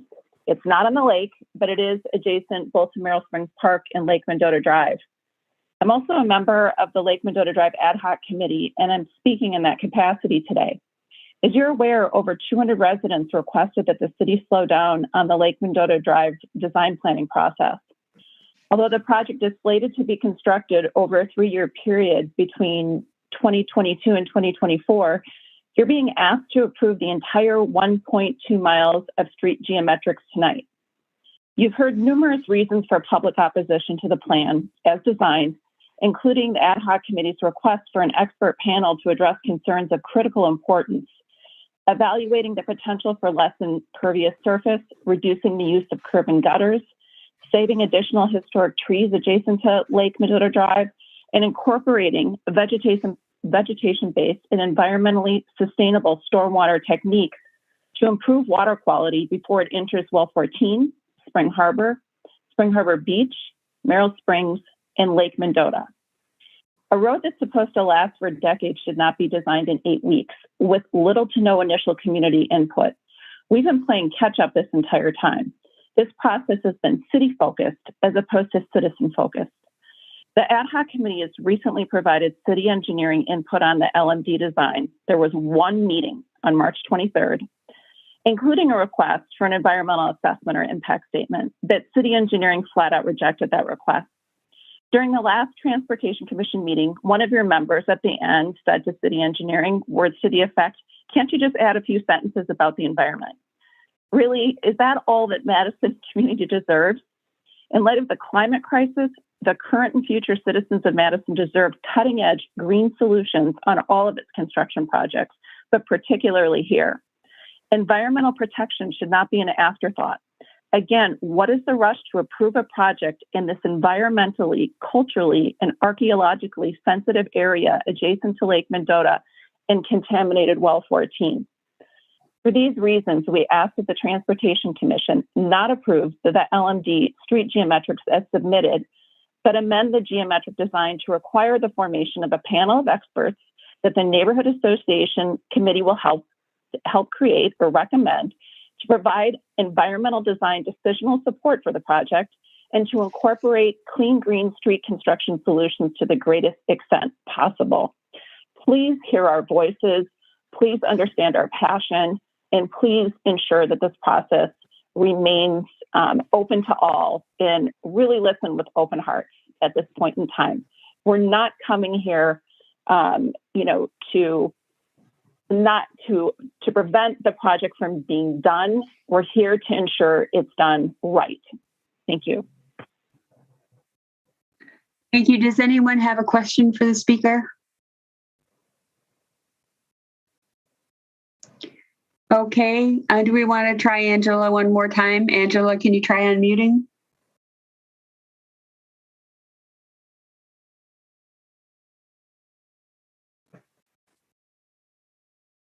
So she's unmuted from our end, is that right? Yes, right now, yeah.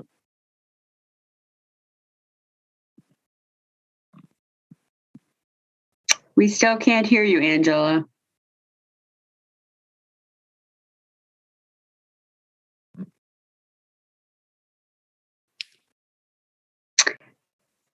Okay, I don't know what else we can do at this point. Joe, any other suggestions? No, other than to maybe email the testimony. Yeah, if there are comments that you have that you wish to bring forward, you can email them if we can't get you, if you can't get to be heard. Okay, there's a lot that's been discussed over many meetings. What comments and questions do we have from the alders who've joined us, as well as from the commission members? Pat, you're first. All right, I have a long list of concerns. First, I want to thank the staff for looking at how to save more trees by the bump outs and that kind of thing. Because not only all the things that people have said tonight, but it also is, trees are also important for carbon sink, which is going to help climate change. I have a couple of questions. One is, talked about the modified curb like Shorewood has. Is that going to be through the whole road or just sections of it? That'd be the whole stretch of Lake Mendota Drive. Okay, and there apparently are 25 effigy mounds there, but you've only talked about one. Are the other 24 not to be considered? They're not in the way? What can you tell me about that? Those are all primarily on private property, so on the residential properties. Okay. I have a big concern about the water condition, especially the salt and chlorine. And I'm not sure that I understand what you want to do to fix that with the issue of water runoff.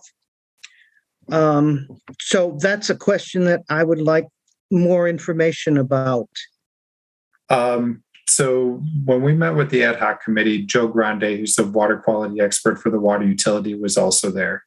And just kind of for a little background information, he was pretty clear that from the water utility's perspective, salt use on Lake Mendota Drive and any potential sidewalks are really not much of a concern for the water utility in Well 14.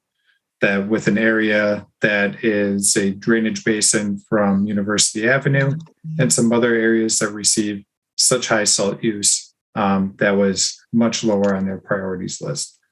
However, we did meet with the water utility, streets, metro, and engineering staff that, regardless of what happens on this project, we are working together to reduce the city salt route along Lake Mendota Drive. That right now, I think it uses Minocqua Crescent and kind of comes through the Indian Hills neighborhood, uses Lake Mendota Drive all the way up to Capitol and Capitol back to University Avenue, along with Spring Harbor Drive by the school. And one thing that we're trying to do is significantly reduce that and hopefully cut it back to just the area specifically around the school. Okay, thank you. I have spent some time on the road, and I didn't see very many cars either, like some of the speakers have mentioned. It's just an observation that I want to make. It seems to me that the residents are very knowledgeable about scientific things, environmental things, and I really believe that we have to be concerned about their quality of life. I do agree that it's not a typical Madison neighborhood. If you spend any time over there, you'll see that it's not. And I agree with all of these people that have spoken and sent things in. My experience in my own neighborhood has been that commissions listen to us, they say, and nothing changes. They already have the plan in mind. And I really believe that that's true. I've told that by so many people in my neighborhood. And I think that we are not taking into consideration the residents' concerns when we make decisions. So I really have a hard time supporting this. Thank you. Other comments and questions? Alderman Yazdi, go ahead. We heard from a lot of people tonight. I was just wondering if Aiden had a tally of how many people were in opposition and how many people were in support. Sorry, I didn't keep track. No, there was a lot of opposition. There's 26 opposed, 1 in support, and 1 neither support or opposed. Was one of them a duplicate, Aiden, or did that get counted twice? I think there was 1 duplicate. Yeah, so there was 25. And also, too, was there ever a meeting with the Ho-Chunk Nation? Yeah, I actually spoke with the Ho-Chunk Nation. From their perspective, they had no particular concerns, nor did they want to get involved specifically with the street design. However, we do think there may be an opportunity to work with them on some additional educational opportunities in the area. And I had discussed that with our planning division folks just to make sure that we weren't going to violate any zoning or right-of-way use ordinances. So we want to try to proceed down that path and work with them more on that. Thank you. Other comments or questions? We spent a lot of time reading a lot of material, listening to a lot of people. Jim and others have done a lot of work refining, changing, listening, I believe, to concerns and making changes in response to those concerns and the priorities. So what other thoughts do we have from the group?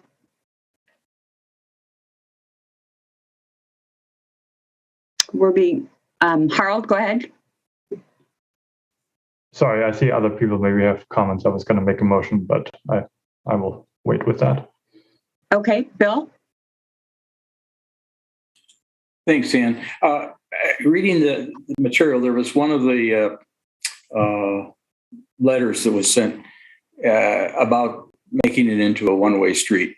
And Jim, have you discussed, was that discussed by traffic engineering? Maybe Yang is on, so whether Yang could comment on that or not. But nobody mentioned that tonight, but I guess I was still wondering about that. That was Tom Moore's on also, and that was something that I had discussed with Tom previously. With the connections, in particular in the middle section around the school and the park and the beach and the harbor, as well as this being a very limited area in terms of east-west connections other than University Avenue, we didn't think it was a good opportunity for the vast majority of Lake Mendota Drive to be switched to one-way. It just reduced connectivity so much in that area. We did take a closer look at the west end. So like the Capitol to Baker portion of the project, it's lower traffic volumes. I think we have somewhere in the range of 400 to 500 vehicles a day. We had considered reducing that to just one way, but we also thought it was going to be important in that scenario to maintain counterflow bike traffic as well. So by the time we would mark a street for one way, add dedicated counterflow bike lanes, and if we wanted to preserve parking, which is also a concern from another folks in the neighborhood, we maybe actually would have ended up with a wider street than what we're currently proposing on the end for a 24-foot wide street. That's kind of a yield street that, you know, bikes and two-way traffic and parking all end up sharing and yielding to each other. Okay, great. Thanks. That answers my question. I noticed that, and you mentioned it, that at Public Works that they asked about putting sidewalks only on one side between Capitol and Norman. Can you bring that up and show us what the Public Works discussion was about? So that was primarily, so here's Capitol Ave and here's Norman Way. So here's the beach, the school, and the harbor. So their primary recommendation was to remove the sidewalk on the southwesterly side for these two blocks. And that was, you know, a number of folks had submitted comments from the neighborhood on that. that's about 1,600 feet of sidewalk or so. And that was the recommendation that came from the board. The staff position, with this proposed design was, having sidewalks on both sides of the street is always going to be the best situation for safety and accessibility along the street. However, we would still have a continuous sidewalk on one side of the street as well. I guess that's my preferences. I mean, always to have at least one side to have sidewalk. I know Capitol Avenue up west of University has sidewalk on one side, and I think that was a neighborhood opposition to both sides, and I thought that was a good compromise, and I thought that worked out rather well. So I guess I kind of the opinion that if we can eliminate some of the sidewalk for that 2-block stretch, I guess, and just have it on the north side, I guess I would agree with whoever made that discussion at Public Works. Is that all you had, Bill? Yep. Alder Furman, go ahead. Thank you, Chair. I just wanted to clarify something that Bill said. Capitol Avenue actually does have sidewalks on both sides on the other side of University. It's not one side, it actually is two. But I also wanted to give either Renee or Jim a little bit more of an opportunity to talk about why they feel strongly about sidewalks from Capitol Normand and some of the connection opportunities in the future, et cetera. Board of Public Works did not spend a long time talking about it, to be honest. It was sort of like a last minute thing that what they wanted this board to do particularly is just consider it. And so, there was this thing of, hey, could you guys really talk about whether or not this is necessary? Because as you folks know, you really focus on the transportation aspect and they're more the infrastructure aspect. But I'd like to give either Jim or Renee an opportunity to talk a little about why, the connections they thought were important having sidewalks in that portion. Thank you. Renee, do you want to give us your thoughts? Sure, I can jump in and give Jim a little break. So, obviously I think the part down by the beach and the school kind of speak for themselves why we would want to see it on both sides. There are a lot of destinations there. And obviously you've heard from me before, the preference is for sidewalks on both sides. They provide a lot of different functions, and having them just on one side means some of those functions are only available to half of the people on that street. But when you look at Capitol Avenue, and especially as we're thinking about what might we do with the bus route to reduce the salt route?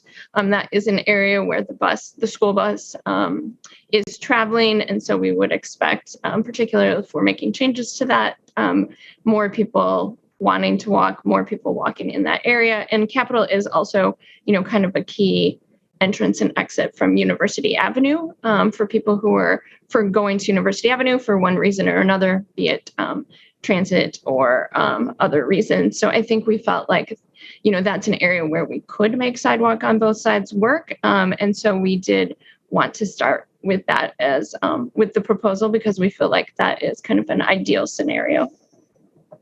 And I don't know if I missed anything, Jim. Nope, I think you hit it all. Thanks, Renee. Did you have anything else, Alder Furman? I did not at this time. Thank you. Okay. Bridget, go ahead. Yeah, thanks, Anne.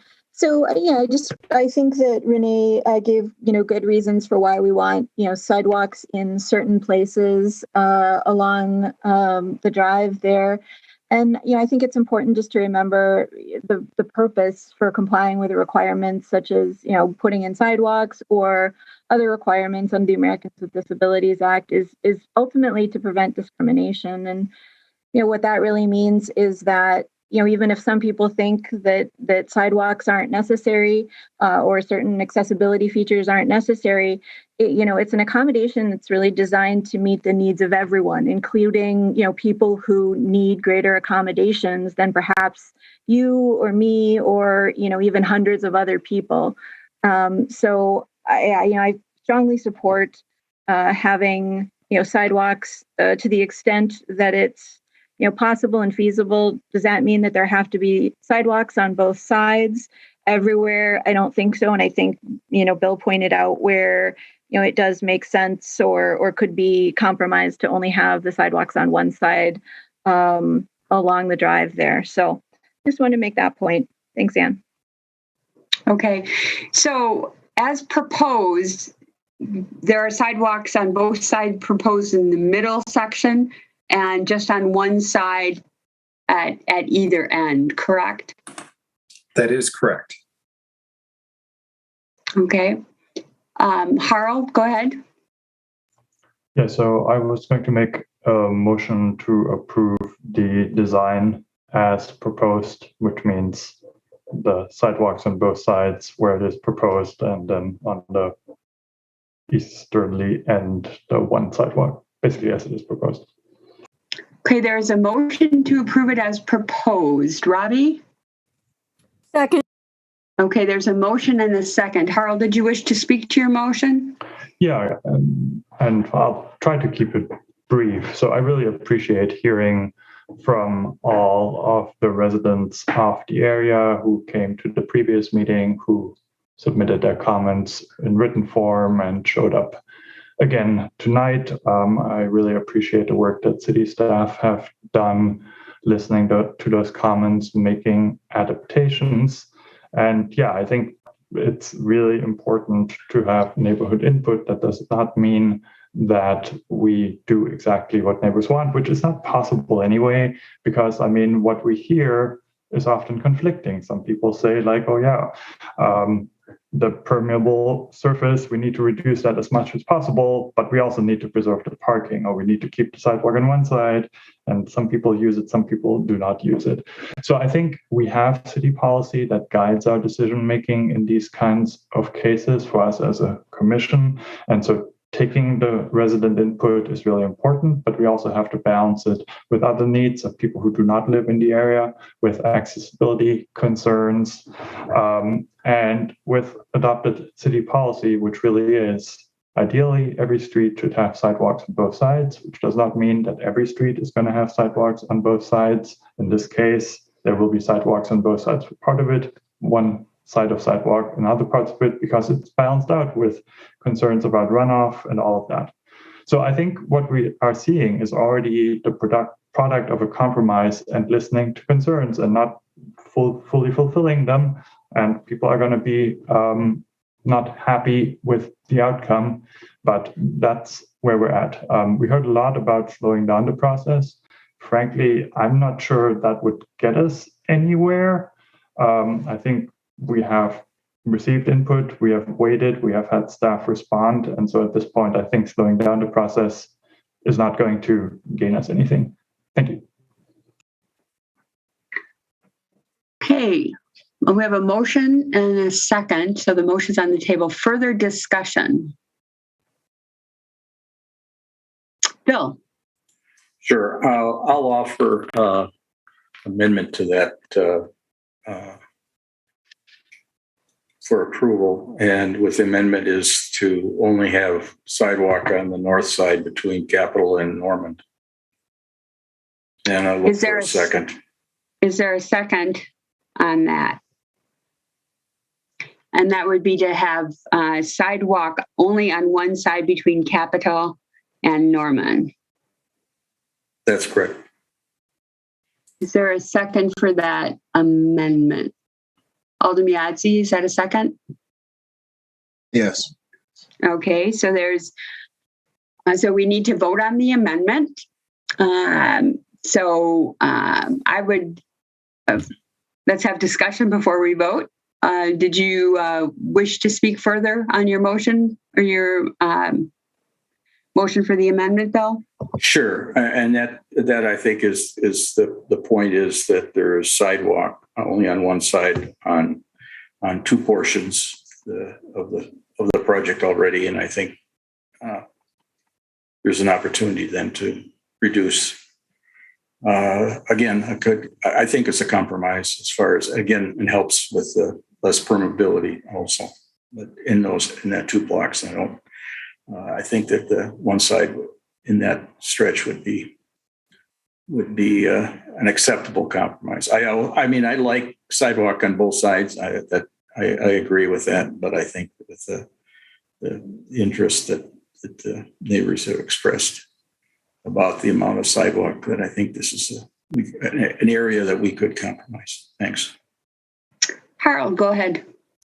Yeah, Bill, I appreciate the perspective, and I guess I didn't speak to that part explicitly when making the motion to approve the design as proposed. I mean, I think the arguments that we have heard from staff that this is the area, and I'm familiar with the area as well. I mean, this is the area where there's most activity, where we have a school, where we have the beach, and so this seems like a really bad case of having one sidewalk. I mean, we have areas where that has happened, where we decided to only build one, but this really seems to be a bad instance of compromising. I mean, not having a sidewalk, let's be clear what that means. That means people either walk in the street, or each time they walk in that area, they have to cross the street. And so in an area with relatively high activity, as we have heard from people, that in the summer it can be very busy there with the existence of a school nearby, I don't think I can support that.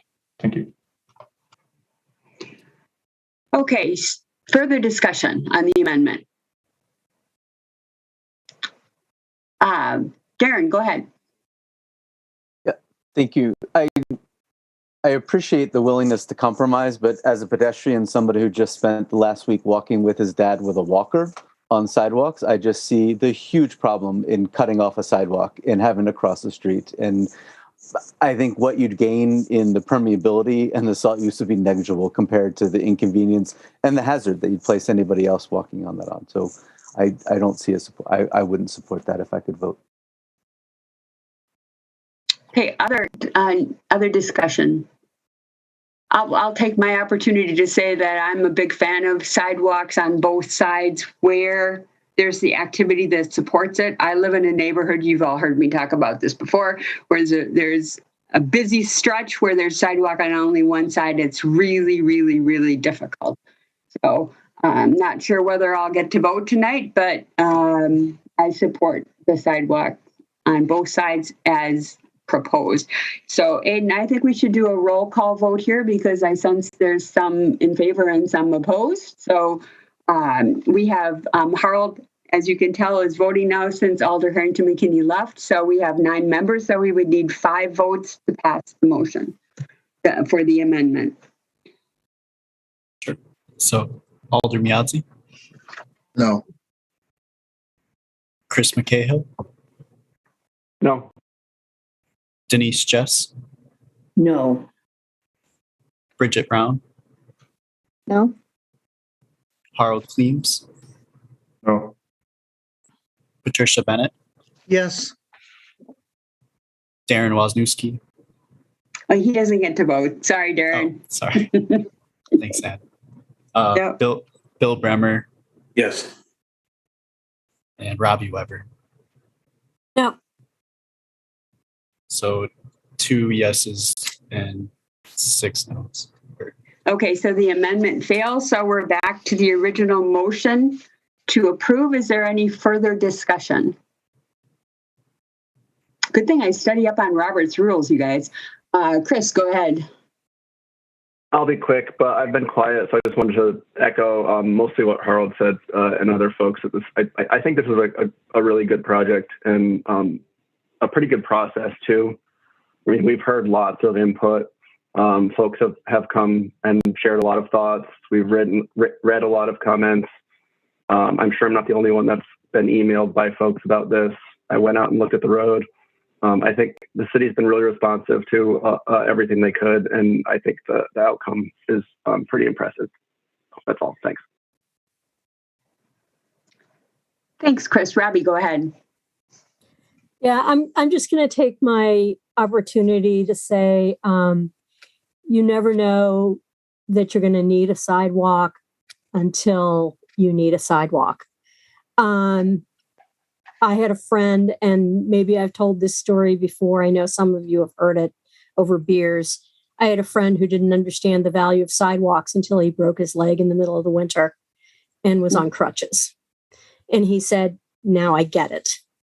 I understand why sidewalks are important. And I had an injury, not to my leg, but just to my arm. I was very sort of unsteady, and I was walking around in the winter, and there are a couple of locations near my house that don't have sidewalks, and I'm walking in the street in the snow on the ice with only one arm and using a walking stick. And I really thought, when are we getting sidewalks in these areas? So I'm just going to put in a general plug for needing sidewalks, because you just never know when you're going to need them. Even if you don't need them now, somebody in your family, someone you care about, might need them. So I think they're a good policy, and I'm glad the city has a policy of installing them. Thank you. Bill, go ahead. Thanks, Dan.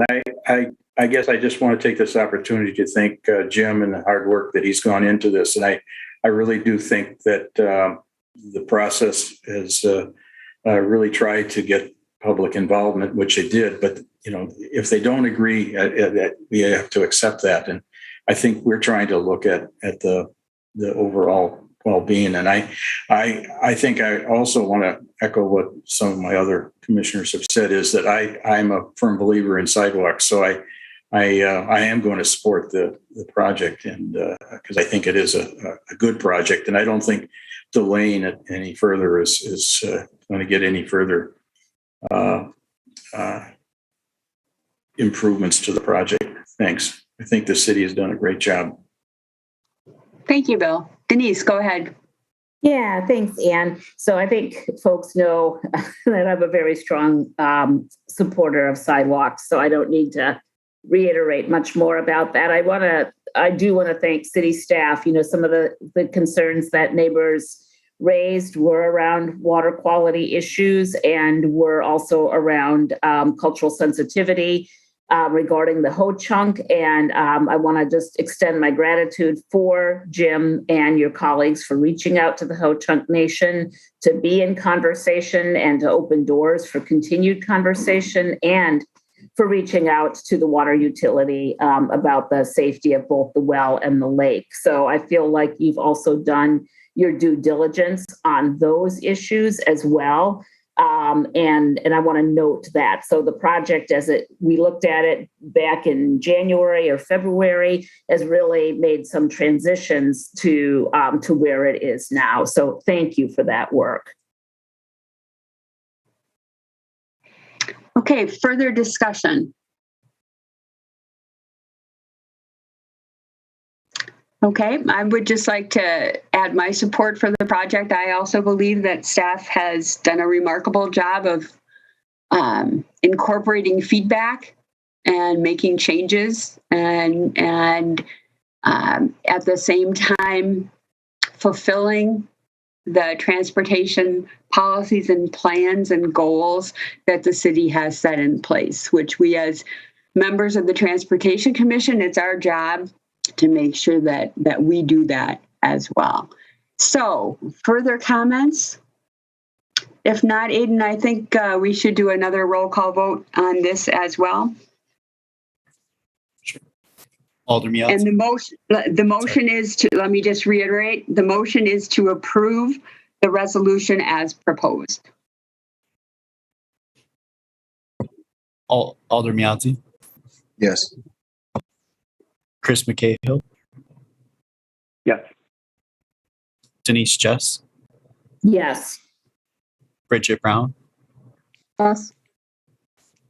Harold Clemes. Yes. Patricia Bennett. No. Bill Bremer. Yes. And Robbie Weber. Yes. So that's 7 yeses and 1 no. Okay, so the motion is carried. So thanks to everybody. Thanks to the members of the public who did spend extraordinary amount of time working on this. And thanks to everybody on the commission. We've had a ton of paperwork in terms of reading. I know a number of people have gone out and if you weren't familiar with the site, viewed it. And so I really appreciate everything. Can people hear me okay? Okay, I just got that unstable internet. So again, thanks to everybody because obviously a lot of time and effort has been spent on this. Okay, so we have updates from the TPPB, except Chris, the last meeting was actually canceled. So we actually don't have any updates, right? That's right. Okay, so we'll just, unless you have anything else from TPPB? No? Okay. I actually have no announcements myself. In terms of future agenda topics, you've seen what's in Legistar. Aiden's been doing a good job of keeping that up to speed. Does anybody have anything else to add to future agenda topics other than what is already out there? No? Okay, then we'll need a motion to adjourn.